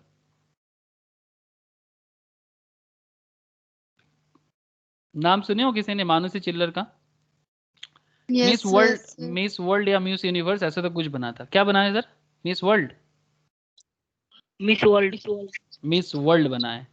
पहले तो मिस हरियाणा था 2017 से, फिर फेमिना मिस इंडिया बना था 2017 में, फिर मिस वर्ल्ड बना था 2017 में। ठीक है, तो ये मिस वर्ल्ड बना था तो इनको एक सवाल किया गया था। ठीक है, इनको एक सवाल किया गया था कि आपको क्या लगता है कि सबसे ज्यादा सैलरी किसको होना चाहिए? सर किसी का म्यूट नहीं है, थोड़ा म्यूट कर लो ना, बैकग्राउंड नॉइज होता है। कुछ पूछना चाह रहे थे क्या? Okay sir. जवाब लूंगा सर, आप सबका सवाल लूंगा। तो इनका जो मैं आपको बोल रहा हूँ कि ये बेसिकली इनको ना एक सवाल किया गया था। ठीक है, इनको मिस वर्ल्ड के जो कॉम्पिटिशन्स था, इसमें एक इनको सवाल किया गया था कि क्वेश्चन ये था कि सबसे ज्यादा सैलरी किसको होना चाहिए। तो इन्होंने एक जवाब बहुत अच्छे से दिया था कि सबसे ज्यादा सैलरी तो माँ को मिलना चाहिए। तो इनका ये जवाब ना लोगों को समझ में नहीं आया कि माँ को क्यों मिलना चाहिए। ठीक है, तो बाद में इन्होंने कहा था कि एक माँ सुबह से लेके रात को सोने तक अपने फैमिलीज के लिए जो करते हैं, इसका कीमत क्या है। अब कोई तो कभी सोचा नहीं है, लेकिन सर अल्फ्रेड मर्सल सर तो वही कह रहा है। सर अगर मानो कि आप लाखों करोड़ों कमाते हो, बट आप बाहर रहते हो तो आपको आपका माँ का हाथ का खाना नहीं मिलता। सोने के टाइम पे माँ आपके मतलब सर पे थोड़ा हाथ रखता है तो नींद आता है, तो वो नहीं मिलेगा। आप क्या ये लाखों करोड़ों रुपए से खरीद सकते हो? It's not possible sir. Sir आप इमोशनल बातें कर रहे हो। नहीं sir, I don't want to get emotional in the economics class. मैं आपको बस इतना कहना चाहता हूँ कि मेटेरियल वेलबींग इज भी जरूरी है, मतलब जिसमें आपको ना गुड फीलिंग आए। तो जो भी हो, तो ये मेटेरियल वेलबींग जो है ना, मतलब आप 500, मतलब आप 5 करोड़ नहीं, don't earn 5 crore, you can earn 50,000 only, but you can get a, जैसे कि वो मतलब राजू बहुत अच्छे से बोल रहा था, इतना ज़रूरी नहीं है। मतलब अगर आप खुश नहीं हो ना तो 5 करोड़ से कोई मतलब नहीं है, तो खुश रहना भी ज़रूरी है। सर आप लोग बता सकते हो वर्ल्ड का सबसे हैप्पीएस्ट कंट्री कौन सा है? क्योंकि मेटेरियल वेलबींग का बात हो रहा है सर, सिर्फ वेल्दी बनने का बात नहीं हो रहा है। यूएस तो है sir wealthiest country in the world, obviously wealthiest है। मैं आपको एक डेटा शो करूंगा, यूएसए वर्ल्ड का सबसे वेल्दीएस्ट कंट्री है। सर कैसे पता चला आपको? ये देखो सर मेरे पास सब कुछ का डेटा है।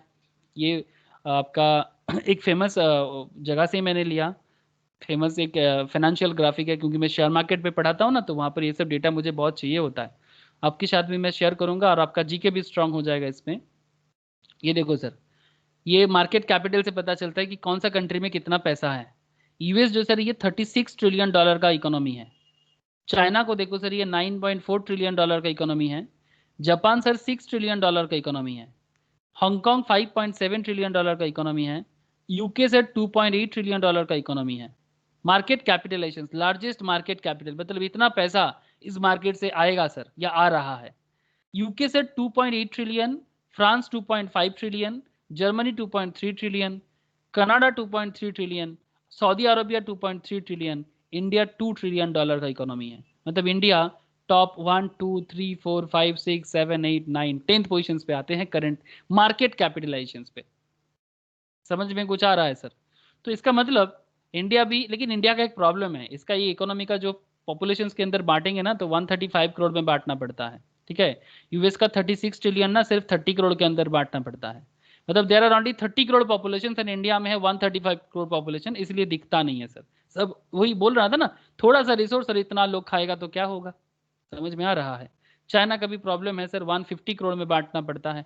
जापान बहुत अच्छा है sir, hardly hardly 5 to 10 crore population है, लेकिन 6 ट्रिलियन का इकोनॉमी है। Even Japan is better than USA, I personally believe. Not only personally, data wise भी ऐसे समझ आता है।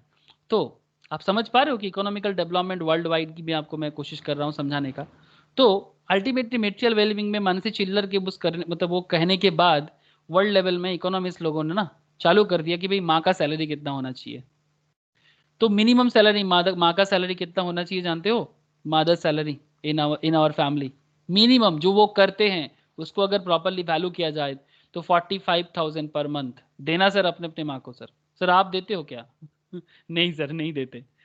45,000 पर मंथ, इतना माँ का सैलरी होना चाहिए जो वो करते हैं। ये मैं नहीं बोल रहा हूँ, एक मिनिमम वर्ल्ड लेवल में इकोनॉमिस्ट लोगों ने एक डेटा निकाला और वहां से बोला। हार्ड एंड फास्ट प्रूफ कुछ नहीं है, बट सर ये वेलबींग को समझने के लिए बताया गया था। तो चलो सर नेक्स्ट। तो आई होप आप अल्फ्रेड मर्सेल सर को भी समझ पाए। अल्फ्रेड मर्सेल जैसे ही सेम बात कहा है सर मेटेरियल वेलबींग के बारे में, A C Pigou the range of our inquiry becomes restricted to that part of social welfare that can brought directly or indirectly into the relation with the measuring rod of money.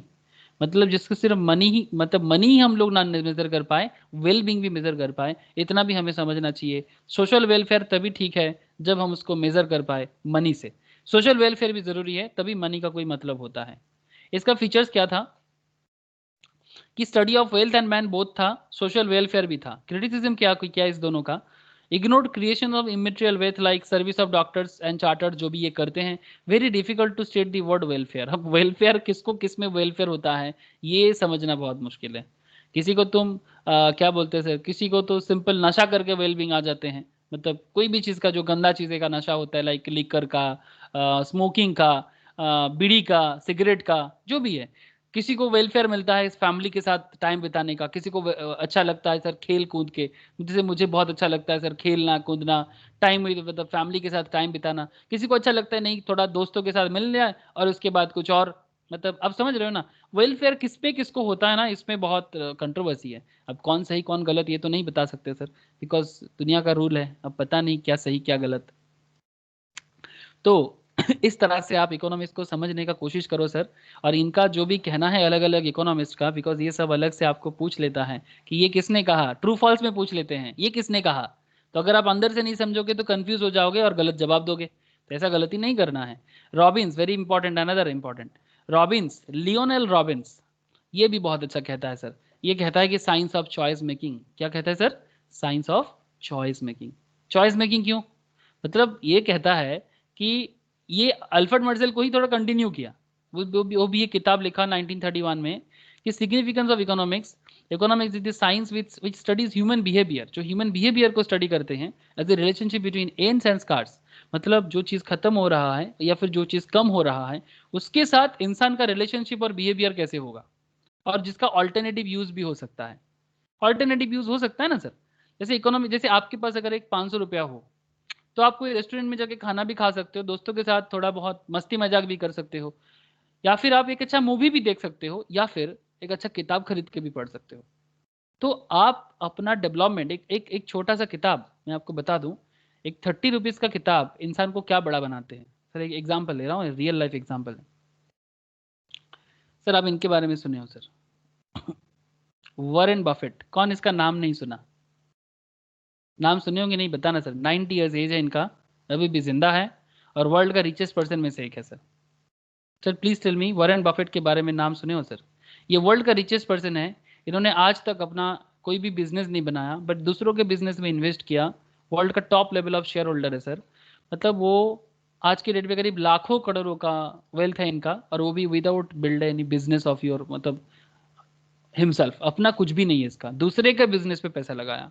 इनका vote देखो आप, इसका net vote देखो, he is considered one of the most successful investor in the world and has a net worth of $85.6 billion and making him the world's fourth wealthiest person. Fourth, world का 90 साल की उम्र में world की fourth wealthiest person. इस उम्र में भी आज भी ना पर डे सर 150 पेज ही पढ़ाई करते हैं सर, 150 पेजेस डेली। जब कम उम्र था हमारे जैसा, आपके जैसा, पर डे 500 पेज पढ़ता था, 500 पेजेस पर डे। आज के डेट में भी वो 150 पेजेस पर डे पढ़ता है। इंफॉर्मेशन से तो सब कुछ है सर, और आप वही पढ़ना पसंद नहीं करते। नेट वर्थ देखो इनका 8560 करोड़ का यूएस डॉलर का नेट वर्थ है इसका।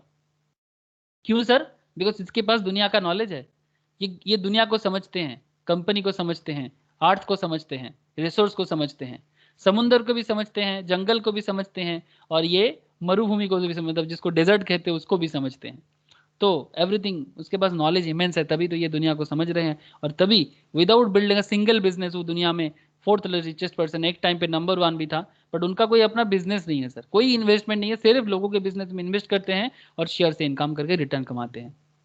क्या नॉलेज होगा सर, तब सोचो। और आप पढ़ने से डरते हो। आपको अभी मैं इतना सारा चीज पढ़ा रहा हूँ, आप शायद बोर हो रहे होंगे या फिर जबरदस्ती पढ़ रहे होंगे। जबरदस्ती नहीं सर, खुशी से पढ़ो तो पढ़ाई करो, तो फिर आप भी वेल्थिएस्ट बन सकते हो। एग्जैक्टली दुनिया में तो हर चीज ऐसे ही हुआ है सर। तो रॉबिन्स का कहना, एक बार डिटेल्स देख लेते हैं। Economics is a science, unlimited ends. Sir unlimited ends in the sense, ends refers to wants. The wants of human being are unlimited. If one wants is satisfied, another want would crop up. Science wants unlimited and resource with which these wants can be satisfied. वो limited है मतलब आपके पास resource तो limited है ना, तो आपका want unlimited हो सकता है पर रिसोर्स तो लिमिटेड है। तो इसीलिए बोल रहा है कि choice has to be made between more urgent and less urgent. कुछ समझ में आया सर? आप वांट तो अनलिमिटेड करोगे बट रिसोर्स तो लिमिटेड है, तो आपको चॉइस तो करना होगा कि आपको कौन सा पहले चाहिए, कौन सा बाद में चाहिए। क्या ये बात क्लियर है? क्या अनलिमिटेड एंड्स का मतलब क्या कहना चाहता है रॉबिन्स? हेलो सर, प्लीज बताना सर। राजू बोझा जाचे, Raju. Yes sir. Scarce means क्या है सर? स्कार्स मीन्स अभाव है, मतलब कमती, deficiency. The means of resource needs to satisfy wants are limited और scarce. The scarcity of resource is with reference to the needs. Needs जरूरत के ऊपर डिपेंड करता है, किसको क्या जरूरी है। If resources to satisfy wants were unlimited, अगर रिसोर्सेज अनलिमिटेड होता और not scarce, economic problem would not have an arise. अगर आपका अनलिमिटेड वांट होता और रिसोर्स भी आपके पास बहुत होता तो फिर इकोनॉमिक प्रॉब्लम ही नहीं होता दुनिया में। लेकिन सर उल्टा ही है ना, economic goods are considered scarce and demand is unlimited, that's why economic problem है and that's why scarce resource. Scarce का मतलब यही है। तो ये सब अलग अलग पॉइंट से अलग अलग सवाल होते हैं सर। आप शायद एक पॉइंट समझोगे तो आप पूरा का पूरा बात समझ सकते हो। Alternative use means of choice, वही जो मैं आपको बोल रहा था। The fundamental premise of economics is individuals to choose the alternative for which they believe the net gain to be greatest. मैं आपको वॉरेन बफेट क्यों दिखा रहा था जानते हो? वॉरेन बफेट का एक गुरु है, उनका नाम मुझे अभी याद नहीं आ रहा है। आई थिंक वो भी बहुत फेमस इन्वेस्टर्स थे। वॉरेन बफेट का गुरु का नाम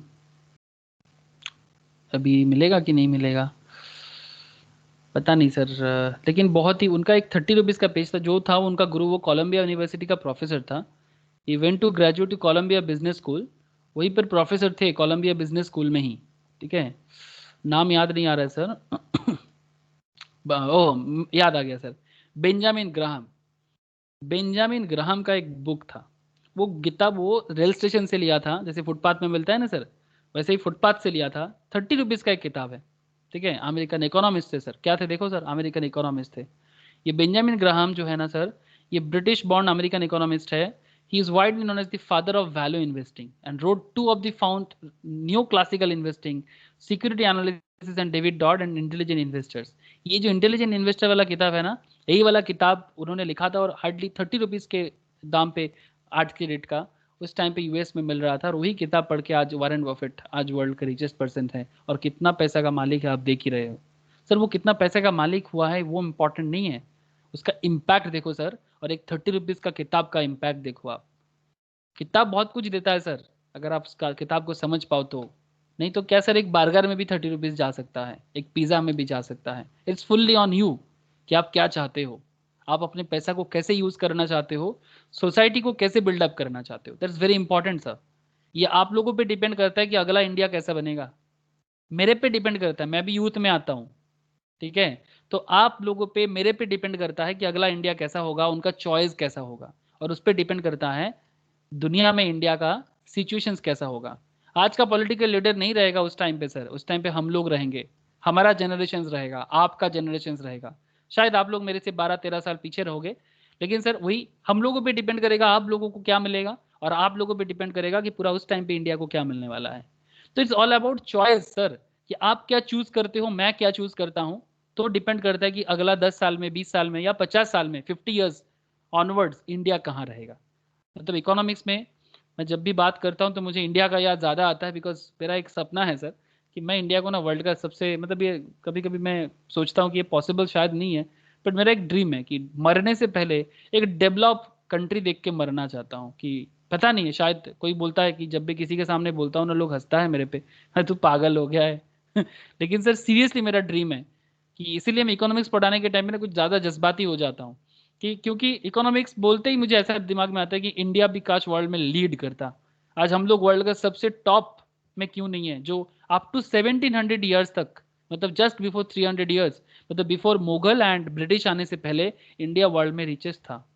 काश उस टाइम पे जन्म ले लेता। कोई बात नहीं सर, शायद इसलिए इस साल में जन्म मिला है क्योंकि सपना ऐसा कुछ हो कि इंडिया को इकोनॉमिकली डेवलप देखना है। अब इसको कैसे बनना है आई डोंट नो सर, बट मैं तो एक टीचर हूँ, एडुकेटर हूँ, मैं बस लोगों को सिखाने का काम करता हूँ। अब डिपेंड करता है मेरा स्टूडेंट क्या करते हैं और रियल लाइफ प्रॉब्लम कैसे सॉल्व करते हैं। आई डोंट नो सर, मैं अपना चिंता आपके साथ बात कर दिया, बट बेसिकली आपको मैं इकोनॉमिक्स समझाने के लिए ही बोल रहा हूँ। अच्छा, ऑल्टरनेटिव यूज ऑफ मीन्स और चॉइस, ये तो आपको समझ आ ही गया। तो ये रॉबिन्स का कहना बड़ा लंबा चौड़ा था। तो अगर आप रॉबिन्स का पूरा देखो तो क्या बात करता है ये रॉबिन्स का, जब भी आप डेफिनेशंस देखोगे ना तो आपको क्या क्या चीज़ पे ध्यान देना है। Economics is a science which studies human behaviour as a relationship between ends जहां पर दिख जाएगा, एंड स्कार्स मीन्स जहां दिख जाएगा, विच हैव ऑल्टरनेटिव यूज जहां दिख जाएगा, अब समझ लेना वो रॉबिन्स का बात है। तो उस पर टिक करना है, ठीक है, उस पर टिक करना है जहां पर आपको ये सब पॉइंट मैच कर जाए कि रॉबिन्स ने बोला, अच्छा रॉबिन्स ने बोला इकोनॉमिक साइंस है, रॉबिन्स ने बोला अनलिमिटेड एंड्स है, और रॉबिन्स ने बोला स्कार्स मीन्स है, रॉबिन्स ने बोला अल्टरनेटिव यूज ऑफ मीन्स और चॉइस है, तब जाके अब उस पर टिक करना है। अब जब महसूस करोगे तभी आपका टिक ही सही होगा। नहीं तो क्या है ना सर, वही प्रैक्टिस करते करते आपको बनना पड़ेगा। नहीं तो सर आप चाहो तो एक ही क्लास में सब कुछ सीख सकते हो, मतलब एटलीस्ट इंट्रोडक्टरी तो समझ में आ जाना चाहिए।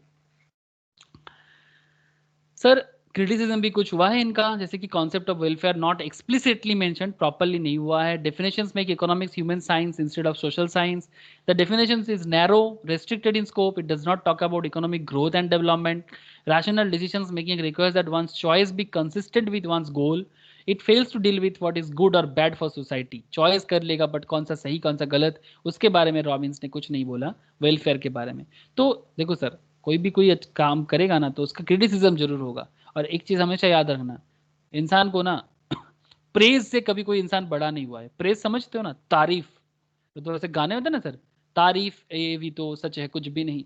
एक्चुअली तारीफ से इंसान नहीं बना है, क्रिटिसाइज से ही इंसान बना है। अगर आप भी कुछ बनोगे या मैं भी कुछ बनूंगा आगे, जैसे जैसे आगे बनते जाएंगे, मेरा भी डेवलपमेंट होगा, आपका भी डेवलपमेंट होगा। बट ये आप गांड बांध लो, मैं भी गांड बांधता हूँ कि डेवलपमेंट तो सर डिपेंड करेगा आपको कितना लोग क्रिटिसाइज कर रहा है कि आप ये गलत हो, आप वो गलत हो। क्रिटिसाइज से आप बनोगे, आप मतलब कभी, आप तो गांठ बांध लो सर, कभी भी आपको ज्यादा कोई प्रेज करता है ना, तारीफ करता है, आप फूल जाओगे, बलून जैसा बन जाओगे, आपका डेवलपमेंट तो बंद हो जाएगा। लेकिन जब आपको क्रिटिसाइज करेगा ना, तब आप बन जाओगे, तब आपको लगेगा कि ये कमती है मेरे में, तो आप अपने आप को चेंज करोगे। इसीलिए क्रिटिसिज्म आपको लगता होगा कि इतना अच्छा अच्छा बात किया है फिर भी क्रिटिसिज्म। हाँ सर, इंसान का वही अनलिमिटेड वांट्स, जितना भी अच्छा कर दो कम पड़ जाता है। तो ये तो रहेगा सर, क्रिटिसिज्म रहेगा, और क्रिटिसिज्म ही है जो इंसान को बनाते हैं, कंट्री को बनाते हैं, समाज को बनाते हैं। ये याद रखना सर, बिकॉज इंपॉर्टेंट है। ये बंदा तो बड़ा मजेदार बोलते हैं कि साइंस क्या है, पॉल ए सैमुएल्सन, ये बहुत अच्छा बोलते हैं, science of dynamic growth and development. Economics क्या है, science of dynamic growth and development है। फिर आगे और एक बंदा मुझे बहुत अच्छा लगता है इनका कि इकोनॉमिक्स क्या है सर, इकोनॉमिस्ट, ये इनका कहना बहुत अच्छा लगता है इकोनॉमिस्ट का, जैकब विनर। ये कहते हैं कि economics is what economics do, economics is what economics do. I don't no ये कितना सही है, बट मुझे बड़ा अच्छा लगता है, बड़ा सिंपल से बोल देते हैं, economics is what economics do. Okay sir. तो सर शायद ये डेफिनेशंस वाला एरिया बहुत लोग इग्नोर करते हैं, बट मुझे लगता है कि वर्ल्ड का फेमस इकोनॉमिस्ट, और मैंने चाणक्य के बारे में भी बात किया था आपको स्टार्ट, कभी चाणक्य के बारे में स्पेशल डिस्कशंस होगा। मैं इसलिए इतना डिटेल्स में उनके बारे में कहता हूँ क्योंकि ये सवाल भी होता है, और दूसरा चीज़, इकोनॉमिस्ट क्या कहते हैं ये इंपॉर्टेंट होता है। यहाँ से 2-3 मार्क्स तो मिल ही जाता है एग्जाम में, ठीक है। मतलब सर एक एक चैप्टर से 2-3-4-5 अगर मिल जाए ना, ये छोटा सा डेफिनेशन से ही 2-3 मार्क्स का सवाल कर लेते हैं, तो बी केयरफुल अबाउट इट, ठीक है। नेक्स्ट अगर मैं आपसे बात करूं सर, माइक्रो एंड मैक्रो के बारे में बात कर रहा है। 2 मिनट का ड्रिंक्स ब्रेक सर।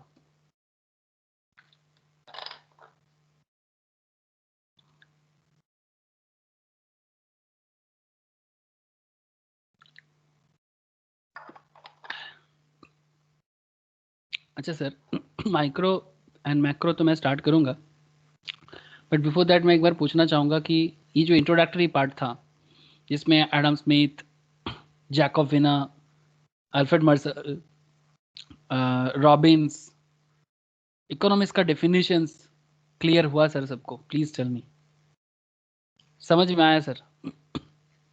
ये जो चीज़ें हम लोग इतना देर से बार बार बात कर रहे हैं, क्या क्लियर हुआ सर सबको? दिमाग में आया सर क्या है इकोनॉमिक्स? सर ये किताब में आपको लाइन दिख रहा है या फिर आप कुछ सोच पा रहे हो? एकदा ये জায়গাটা क्लियर हो जाए तो ভালো করে। काजल, नम्रता, विश्वजीत, समझ में आया ना पूरा का एकदम दिमाग में आया सर?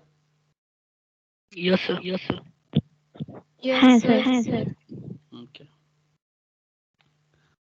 ओके, चलो नेक्स्ट कुछ पॉइंट में बात कर लेते हैं। जैसे कि इकोनॉमिक्स दो हिस्सों से है सर, जैसे कि आपको मैं पहले ही बताया, इकोनॉमिक्स में दो पार्ट है, एक is micro, another is macro. One is micro, another is macro. अब what is micro and what is macro? That's a big important fact. ये सिंपल सा सवाल पूछते हैं sir, what is the meaning of macro economics? ऐसे तो macro economics का maximum चीज़ें आपको अभी नहीं पढ़ना है, बाद में पढ़ना है, लेकिन है क्या ये तो जानना जरूरी है ना सर। देखो sir, microeconomics is the study of particular firm, particular household, individual price, wages, income, industry, particular commodity. Thus, it is a study of a particular unit rather than all the units combined. Rather than all the units combined. Microeconomics theory deals with the problem of allocation of resources. Under microeconomics, we study theory of product pricing, theory of consumer behavior, theory of factor pricing, study of a farm. मतलब अगर मैं आपको simplify करूं कि sir what is micro economics, अगर मैं आप लोगों को पूछूं, जैसे कि चलो विश्वजीत से ही पूछ लेते हैं कि विश्वजीत, अगर मैं आपको बोलूं कि विश्वजीत या सोमोन्निता, मैं अगर आपको पूछूं कि सोमोन्निता आपका घर का फाइनेंशियल कंडीशंस कैसा है, बोलना नहीं है सर, मैं आपको बस ऐसा ही बोल रहा हूँ। विश्वजीत तुझे सुनाई दे रहा है कि विश्वजीत Yes, तेरा sir. घर का Yes, sir. फाइनेंशियल कंडीशन कैसा है? तो ये अगर मैं सिर्फ विश्वजीत का घर का फाइनेंशियल कंडीशंस का बात कर रहा हूँ, तो बेसिकली मैं माइक्रो इकोनॉमिक्स का बात कर रहा हूँ। अगर मैं ऐसा करूं, जैसे विश्वजीत मुजफ्फरपुर से है, बिहार मुजफ्फरपुर से है, तो अगर मैं ऐसा करूं कि मुजफ्फरपुर का फाइनेंशियल कंडीशंस कैसा है, तो क्या सर ये मैक्रो इकोनॉमी होगा या माइक्रो इकोनॉमी होगा कंपेयर टू, मतलब मैक्रो विश्वजीत के साथ जब मैं मुजफ्फरपुर का कंपेयर करूं, तो Vishwajit is a micro and Muzaffarpur is a macro. मतलब मैक्रो मतलब जब कोई भी चीज एक एग्रीगेट में होता है, दैट इज कॉल्ड मैक्रो। ये डिपेंड करता है। जैसे मैं एक सवाल करता हूं मैं आपसे, जैसे एक सिंपल बोलते हैं ना, study of a particular firm, particular house hold, individual price. सिर्फ मैगी का दाम को लेके अगर बात चल रहा है, ओनली मैगी का दाम को लेके बात चल रहा है, कितना दाम है सर मैगी का? स्टैंडर्ड प्राइस बताना सर, जो स्टैंडर्ड पैकेट होता है सर, एक 6 रुपया वाला होता है इंडियन मार्केट में, आई नो, बट एक स्टैंडर्ड प्राइस क्या है सर मैगी का? 12 रुपीज ना, सही बोल रहा हूँ ना सर? मैगी का स्टैंडर्ड प्राइस 12 रुपीज है। तो अगर मैं सिर्फ मैगी का बात कर रहा हूँ, तो ये सर मैं एक माइक्रो का बात कर रहा हूँ। सर ऐसा क्या कहने से वो मैक्रो बन जाएगा?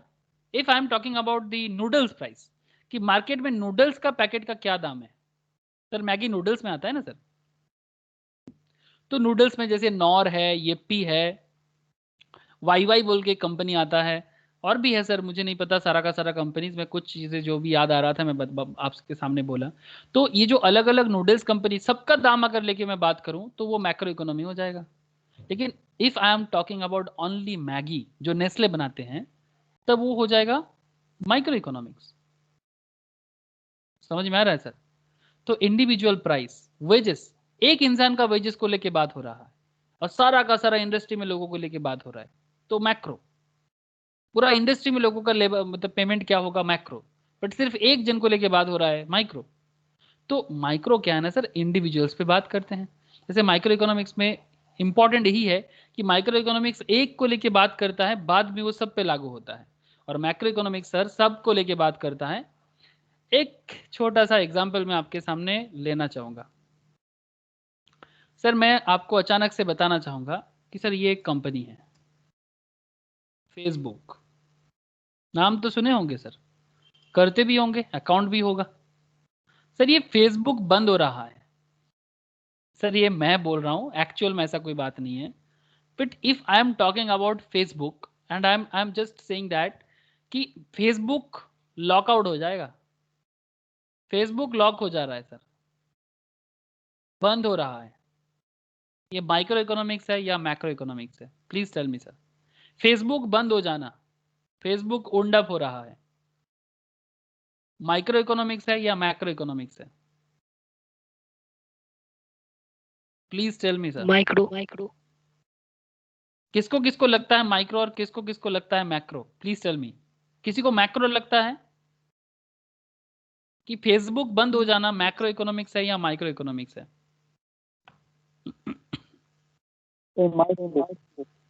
माइक्रो। किसी को ऐसा लग रहा है कि फेसबुक मैक्रो है? स्निग्धा क्या लगता है, फेसबुक बंद हो जाना मैक्रो इकोनॉमिक्स है या माइक्रो इकोनॉमिक्स है? नहीं, माइक्रो। माइक्रो। वाई? अब रीजन भी बताना पड़ेगा। What is the reason why micro? Sir क्योंकि सिंगल कंपनी के बारे में बात कर। हाँ सर, इसको very good Vishwajit, individual firm, सही ना? फेसबुक एक फार्म है और एक इंडिविजुअल फार्म है। अगर हम लोग ऐसे बात करते कि सोशल नेटवर्किंग कंपनीज ही बंद हो रहा है, just look here, it's a social networking sites. अगर मैं आपको बोलता कि सोशल साइट्स में कुछ दिक्कत है और सोशल साइट्स बंद हो रहा है, जैसे कि यहाँ पर बाकी सारा सोशल साइट्स को बारे में यहाँ पर लिखा हुआ है, ठीक है? जैसे लिंक्डइन, सर लिंक्डइन में प्रोफाइल बना लेना सर आप लोग, बिकॉज धीरे धीरे आप लोग प्रोफेशनल बनोगे, तो लिंक्डइन प्रोफाइल इंपॉर्टेंट है for the jobbers, for the professional like chartered, cost accountant, हर एक के लिए, engineers, sports person, everything. Twitter, Instagram, YouTube, Facebook, मतलब सिर्फ फेसबुक का बात तो माइक्रो, बट सारा का सारा सोशल साइट मैक्रो। अगर बात ऐसा होता है कि सोशल साइट में ही कुछ दिक्कतें हैं, कुछ प्रॉब्लम है, तो मैक्रो इकोनॉमिक्स। एक इंडिविजुअल फार्म फेसबुक, कोई कोई क्या मिस्टेक कर लेता है, फेसबुक इतना बड़ा ऑर्गेनाइजेशन बंद हो रहा है, मैक्रो होगा।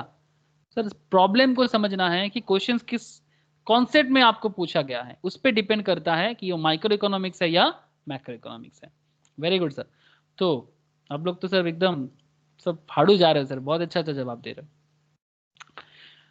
तो फिर माइक्रो इकोनॉमिक्स में मेनली हम लोग जो जो टॉपिक में डील करते हैं उसमें से आपको यहाँ मिल रहा है theory of product pricing, product का दाम क्या होगा, जैसे ये कॉस्टिंग का भी काम है। एक्चुअली इकोनॉमिक्स से ही बाकी सारा सब्जेक्ट का जन्म हुआ है, अकाउंट्स का जन्म भी यहाँ से हुआ है, कॉस्टिंग का भी जन्म यहाँ से हुआ है, मतलब the birth of all the subjects in commerce, सारा का सारा सब्जेक्ट का जन्म सर इकोनॉमिक्स से ही हुआ है। मैथ्स सर ऐसा क्यों बोल रहे हो sir? Actually economical problem solve करने के लिए ही सारा का सारा सब्जेक्ट बनाया जाता है। मतलब अकाउंटेंसी का जरूरत ऑर्गेनाइजेशंस का हिसाब को समझने के लिए, कॉस्टिंग का जरूरत होता है प्रोडक्ट का कॉस्टिंग क्या होगा उसको समझने के लिए, मार्केटिंग का जरूरत होता है प्रोडक्ट को मार्केट करने के लिए, ठीक है।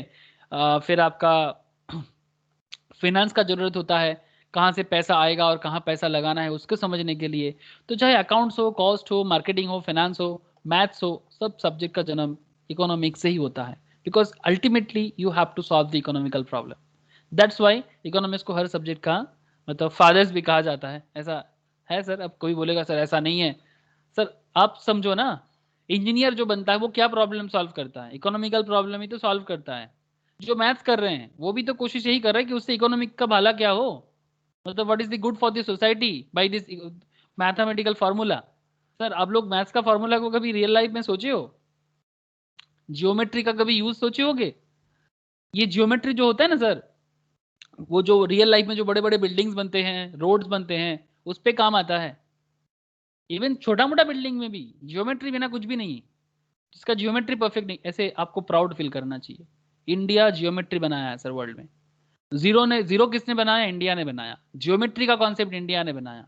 पूरा दुनिया भर में जितना कंस्ट्रक्शन है सब पहले इंडिया ने बनाया, और वही जियोमेट्री का फॉर्मूला देख के बाकी दुनिया बनाया sir. I am not joking sir, it's a real thing. तो जो भी हो सर, आपको प्राउड फील करना चाहिए। इंडिया के बारे में बहुत कुछ है जो शायद आज इंडिया गरीब है थोड़ा, इसलिए लोग मानते नहीं है। ये हम ही लोग इसके लिए जिम्मेदार हैं कि आज हम लोग गरीब जो भी है, आज इंडिया के इकोनॉमिकल कंडीशंस जिस लेवल पे होना चाहिए, शायद इसके लिए हम ही लोग मेनली रिस्पॉन्सिबल होंगे। बट आपको फील करना चाहिए वर्ल्ड का one of the best country था और हमेशा है और आगे भी होगा। तो माइक्रो इकोनॉमिक्स में theory of consumer behaviour, customer कैसे बिहेव करेगा, ये भी आपको माइक्रो बताते हैं। एक फार्म मार्केटिंग में, मतलब थ्योरी ऑफ मार्केट में बात करते हैं इसको, कि अलग अलग फार्म, जैसे वो परफेक्ट कॉम्पिटिटिव, मोनोपोली, मोनोपोलिस्टिक, इस बात करेंगे इसमें बाकी कभी। मैक्रो इकोनॉमिक्स में अगर बात करना है कि देश का इकोनॉमिकल कंडीशंस कैसा है, नेशनल इनकम कैसे जा रहे हैं, एम्प्लॉयमेंट कैसा है, money, theory of general price level कैसे जा रहे हैं, इकोनॉमिकल ग्रोथ एंड डेवलपमेंट कैसा हो रहा है, इंटरनेशनल ट्रेड ठीक ठाक से हो रहा है कि नहीं हो रहा है, ये सारा का सारा सर मैक्रो इकोनॉमिकल प्रॉब्लम है। जैसे अगर मैं आपको कुछ मैक्रो इकोनॉमिक्स डेटा दिखाऊं तो आपको कुछ थोड़ा सा समझ में आ सकता है। मैक्रो इकोनॉमिक्स डेटा मैं आपके लिए रेडी रखा था, ये मिला। ये देखो, ये इंडियन इकोनॉमी का कुछ डेटा है। इंडियन इकोनॉमी का बात कर रहा हूँ तो ऑब्वियसली माइक्रो लेवल पे तो बात हो नहीं सकता, मैक्रो लेवल पे ही बात है। ऐसे इंडिया करेंटली किस लेवल का इकोनॉमी है आपको तो मैंने दिखाया। जीडीपी वाइज इंडिया वर्ल्ड का थर्ड लार्जेस्ट इकोनॉमी है, $2.6 ट्रिलियन का इकोनॉमी है इंडिया। इंडिया का पॉपुलेशन एस्टिमेटेड 2020 का 138 crore approx. GDP rank world wise 6th में है, किसी किसी पॉइंट में 3rd में भी आता है। जीडीपी ग्रोथ वर्ल्ड एनुअल से 6.1% है। जीडीपी पर कैपिटा, अब से मन में सवाल आ रहा है जीडीपी क्या होता है? Gross domestic product. Gross domestic product मतलब किसी एक कंट्री में, किसी एक पर्टिकुलर ईयर में जो भी प्रोडक्ट बनता है उसका मनी वैल्यू में कन्वर्ट करें तो उसको उस कंट्री का जीडीपी कहते हैं। और जिस कंट्री का प्रोडक्शन जितना हाई, उस कंट्री का इकोनॉमी उतना हाई माना जाता है सर। ये मैक्रो इकोनॉमी है सर, ठीक है। जीडीपी का रैंक वाइज देखा जाए तो पर कैपिटल रैंक इंडिया वर्ल्ड में काफ़ी पीछे आता है सर, 124th में आते हैं सर। 124, मतलब पर हेड के हिसाब से अगर पैसा को बांटा जाए तो कितना रैंक में आता है, काफ़ी पीछे है सर। वर्ल्ड में करीब 194 कंट्रीज हैं। अब आउट ऑफ 194 या 210 भी किसी किसी केस में माना जाता है, वो कुछ कुछ कंट्रीज में कुछ दिक्कतें हैं, इंडिया काफ़ी पीछे आता है। जीडीपी, अच्छा यहाँ पर देख सकते हो, अब इन्फ्लेशन मतलब महंगाई के बारे में बात कर रहा है तो इंडिया में करेंटली 7% के आसपास का महंगाई चल रहा है। मतलब आज जो चीज़ 100 का मिल रहा है, नेक्स्ट ईयर वही चीज़ मिलने के लिए आपको 107 का खर्चा करना पड़ेगा। That is in simple inflation. ये जो सब मैं बातें कर रहा हूँ ना, ये सारा का सारा मैक्रो इकोनॉमिक्स है। Poverty line 11.1% is extreme poverty in India, मतलब इंडिया में अगर 100 लोग हैं उनमें से 11 लोग मतलब 11% ऐसे हैं जो एक्सट्रीम पॉवर्टी लेवल में रहते हैं। Very bad thing sir, not good for the country. Human development index में इंडिया मीडियम है सर, ठीक है। Human development index India medium है 0.647। कुछ कंट्रीज ऐसे हैं सर जो बहुत ही high fi human development, Europe का मैक्सिमम नेशन ऐसा है, ठीक है। तो इसके ऊपर कभी चर्चा करेंगे, बट ये सब क्या है सर, मैक्रो इकोनॉमिक्स। इंडिया का एक्सपोर्ट इंपोर्ट का अगर बात करें तो इंडिया कितना एक्सपोर्ट करते हैं, कितना इंपोर्ट करते हैं, ठीक है। इंडिया का मेन कंट्रीज किसके साथ इंडिया बिजनेस करते हैं, ये सारा का सारा जो बातें चल रहा है ना सर, ये सब मैक्रो इकोनॉमिकल डेटा है। इंडिया के पास करेंटली कितना एसेट्स है, फॉरेन रिजर्व है सर, इतना का फॉरेन रिजर्व है इंडिया के पास।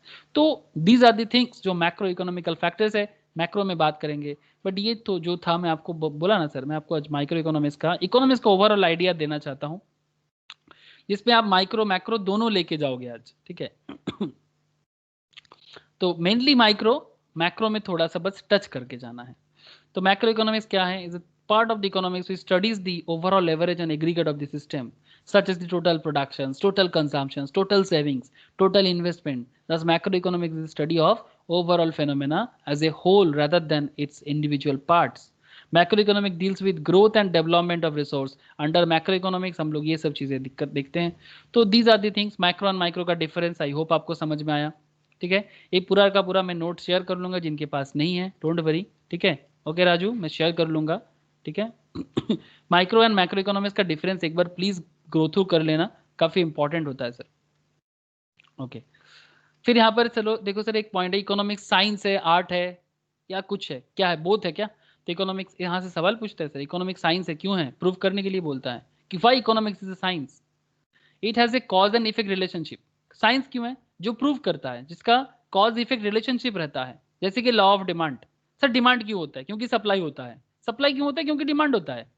लॉजिक है कि नहीं सर, कोई भी चीज का। आज मोबाइल का सप्लाई मार्केट में क्यों है, ये मैं एक रियलमी का फोन यूज कर रहा हूँ, अब कंपनी कोई भी हो, ठीक है, लेकिन ये फोन मार्केट में ऐसा क्यों बिक रहा है, पुराना वाला फोन भी तो बिक सकता था, ऐसा वाला ही क्यों बिक रहा है, बिकॉज इसका डिमांड है और इसका सप्लाई है। अगर सप्लाई ना होता तो शायद मैं डिमांड ना करता, शायद वो पुराना वाला कीपैड वाला भी कट कट कट कट करके बात करता। समझ में आ रहा है ना सर। तो डिमांड है तो सप्लाई है, सप्लाई है तो डिमांड है, तो ये जो वाइस वर्सा चलता रहता है ना सर, ये रिलेशनशिप है।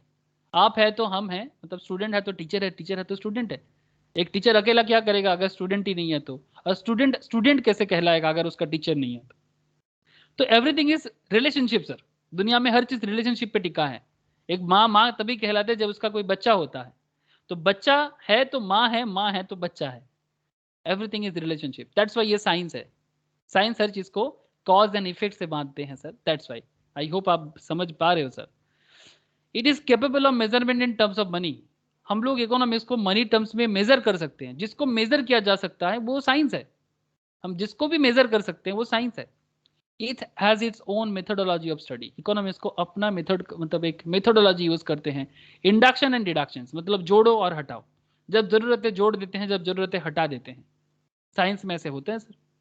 It forecast the future market conditions. हम फ्यूचर मार्केट को समझ सकते हैं, शेयर मार्केट है ना sir, share market future conditions को समझते हैं। जो लोग, मेरे पास यहाँ पर कोई नहीं है, आप लोग छोटे, हाँ एक आई थिंक काजल है जो शेयर मार्केट क्लास करते हैं। शेयर मार्केट जो लोग समझते हो या फिर आगे आगे समझोगे, अभी तो आप लोग थोड़ा बच्चे हो सर, आगे आगे, लेकिन अभी टाइम है समझने का कि शेयर मार्केट जो है सर, जैसे कि अगर मैं आपको बोलूँ कि एक कंपनी ले रहा हूँ सर, रिलायंस सर, रिलायंस का शेयर प्राइस, तो रिलायंस का शेयर प्राइस अभी 1977 चल रहा है। मैं आपको किसी दिन क्लास में बताया था कि लास्ट 6 मंथ्स पहले जब लॉकडाउन हो रहा था तो मैं बोला था रिलायंस का शेयर अच्छा जाएगा, तो 1600 में था। और मेरा जो टीम है सर, बड़े स्टूडेंट्स का एक टीम है, वो लोग भी बोला था सर कि हाँ अच्छा जाएगा, रीजन भी दिया था। तो रिलायंस का शेयर विद इन 4-5 मंथ्स, ये देख सकते हो आप, 2300 के आसपास गया था। कहाँ था 1600 और कहाँ आ गया सर 1600, 2300, करीब 500 रुपया 6 महीने में पर शेयर का। अगर कोई 100 शेयर भी खरीदा है तो कितना पैसा कमाया होगा सर। पैसा कमाना नॉट इम्पॉर्टेंट, वेल्थ क्रिएट करना, सबको तो जिंदगी में आगे बढ़ना है। तो वही मेन थी है, मैं आपको पैसा पैसा नहीं करने के लिए बोल रहा, मैं आपको बस फ्यूचर फोरकास्ट समझाने का कोशिश कर रहा हूँ। तो ये मार्केट को समझते हैं, फ्यूचर फोरकास्टिंग देते हैं, और साइंस भी फ्यूचर फोकस देते हैं सर। तो that's Y from every perspective ये साइंस है। तो it focused future market conditions with the help of various statistical and कुछ नॉन स्टैटिस्टिकल टूल्स। तो शेयर मार्केट को समझना है तो इकोनॉमिक्स को समझना है।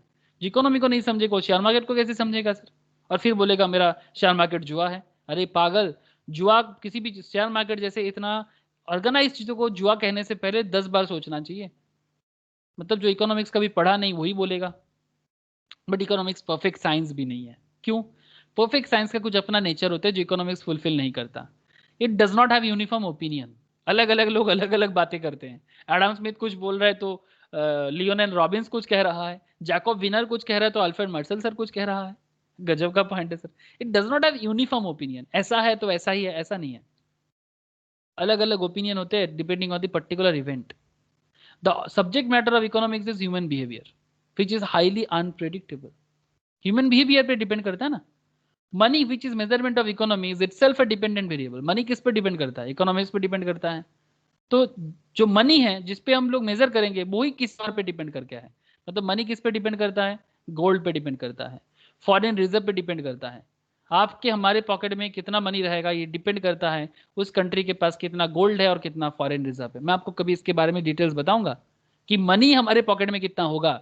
मतलब पूरा इंडिया में लोगों के पॉकेट में, लोगों के घर घर में कितना पैसा होगा। It's depend on how Indian government, how country of our, how the country earn from the world.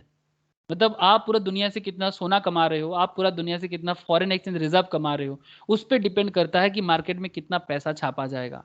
समझ पा रहे हो सर? उस पर डिपेंड करता है कि आप वहां से कितना अर्न कर पाओगे और फिर आपके पॉकेट में कितना जाएगा। सिंपल सिंपल कुछ मेथड मतलब कॉन्सेप्ट है। तो मनी खुद ही एक डिपेंडेंट है, तो ये साइंस कैसे हो सकता है?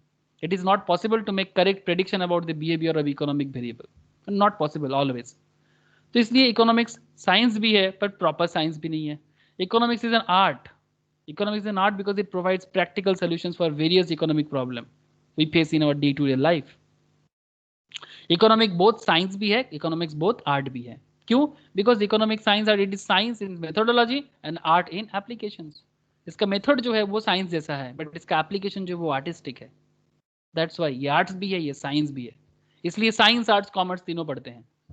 आप देख ला स्कूल में जो साइंस का बच्चा है उसका भी इकोनॉमिक्स है, जो आर्ट्स का है वो भी, मतलब ह्यूमैनिटीज का है वो भी पढ़ रहे हैं, और जो कॉमर्स का है वो तो पढ़ते ही हैं बिकॉज कॉमर्स वाले का हार्डकोर पेपर है इकोनॉमिक्स।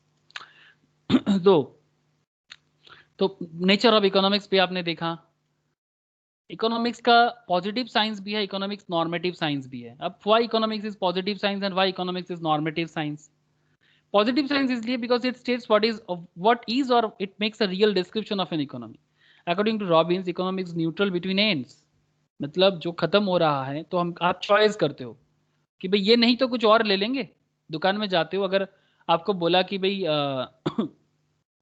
आज चाउमीन नहीं है तो आप बोलते हो कोई बात नहीं, चाउमीन नहीं है तो फिर आप इडली दे दो, डोसा दे दो। इडली नहीं है तो डोसा, डोसा नहीं तो idli. It does not pass value judgement. Anyone with the limited amount of money may use its for buying liquor and not milk. मतलब अगर आपके पास कम पैसा है तो आप देख लो ना कि आपको क्या जरूरी है, लिकर खरीदना है या मिल्क खरीदना है, तो वो अपने हिसाब से कर लेते हैं। तो पॉजिटिव साइंस की तरह काम करते हैं। Planned economic allocate resource via government departments, problem of falling output and rising prices, सब कुछ डिपेंड करता है इकोनॉमिक्स पे।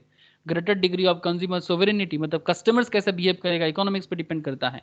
Analysis of relationship between the price and quantity demand, मतलब लॉ ऑफ डिमांड जो है कि प्रोडक्ट का प्राइस बढ़ेगा तो डिमांड कम होगा, डिमांड बढ़ेगा तो प्राइस बढ़ेगा तो डिमांड कम हो जाएगा, प्राइस कम होगा तो डिमांड बढ़ जाएगा। डिमांड के चैप्टर में डिटेल्स फिर से बातें करेंगे, बट अल्टीमेटली पॉजिटिव साइंस है।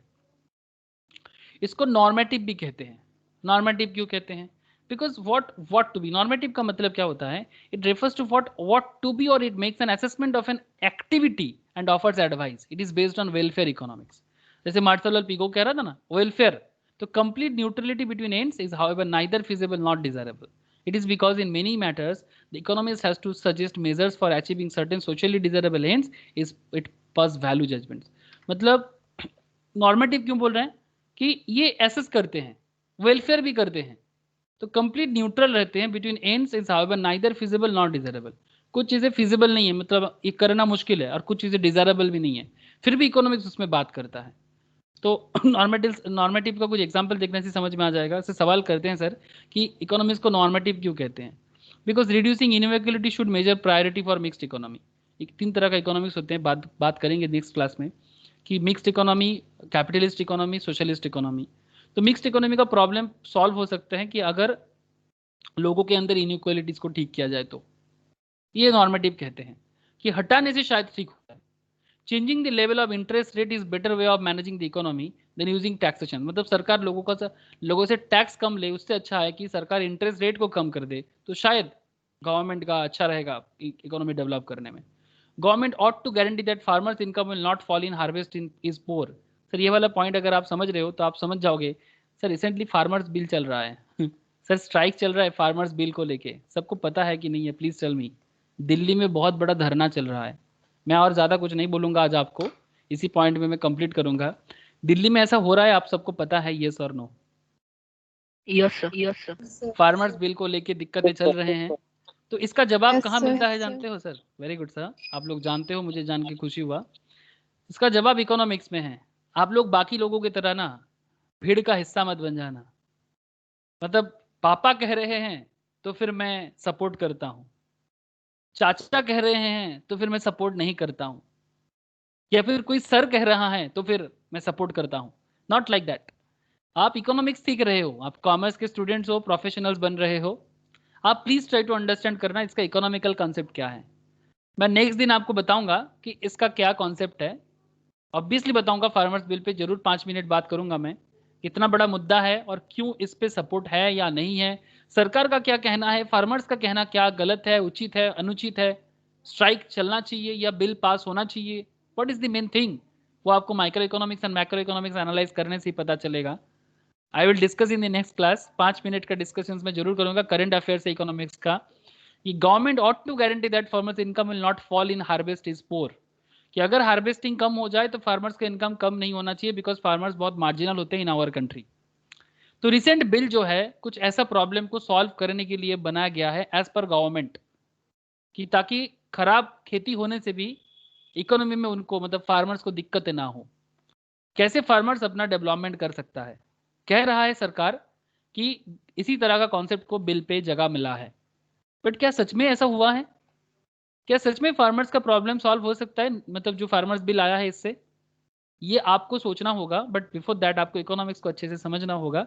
मैं आपको नेक्स्ट दिन और कुछ प्रॉब्लम बताऊंगा, ठीक है? इकोनॉमिक्स में कुछ इंपॉर्टेंट लाइन है, कुछ इंपॉर्टेंट और भी पॉइंट है, जैसे कि इकोनॉमिक्स का प्रॉब्लम सॉल्व करने का जो 3-4 तरीका है, वो क्या क्या प्रॉब्लम सॉल्व करते हैं, मैं आपको नेक्स्ट दिन फार्मर्स बिल को भी लाऊंगा नेक्स्ट क्लास में। और उसके साथ मैं आपको ये भी बताने वाला हूँ कि ये जो प्रॉब्लम है इकोनॉमिक्स को स्टडी करने का पीछे सेंट्रल इकोनॉमिकल प्रॉब्लम, मतलब करेंट जो फार्मर्स बिल है, क्या वो सेंट्रल इकोनॉमिक प्रॉब्लम को सॉल्व कर रहा है? What to produce, how to produce, for whom to produce, ये बहुत बड़ा पॉइंट है sir. What to produce, how to produce, for whom to produce and what provision should be made for the economic growth, इसके साथ current farmers bill का बहुत बड़ा मुद्दा है। मैं आपको बताऊंगा इस पॉइंट को, और उसके साथ कुछ पीपीसी कार्ड भी है जिसको भी कनेक्ट करूंगा और फार्मर्स बिल को भी समझाऊंगा। उसके बाद शायद आपको कुछ जजमेंट करने का मौका मिले, आप भी बाकी लोगों के साथ पार्टिसिपेट कर पाओ। ठीक है?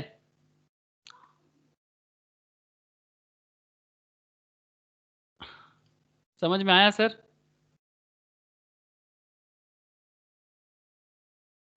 समझ में आया सर सबको? Economics sir. क्लियर हुआ? Yes, yes sir. Sir, yes sir. मैं पूरा का पूरा कोशिश किया जितना हो सकता है कि मैं कोशिश किया आपको ओवरव्यू देने का।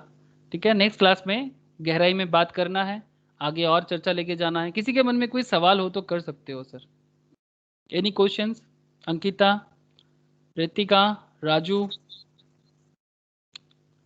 No, कोई sir. सवाल है रिगार्डिंग टुडेज क्लास? कुछ भी सवाल करना चाहते हो रिगार्डिंग इकोनॉमिक्स कर सकते हो। समन्विता?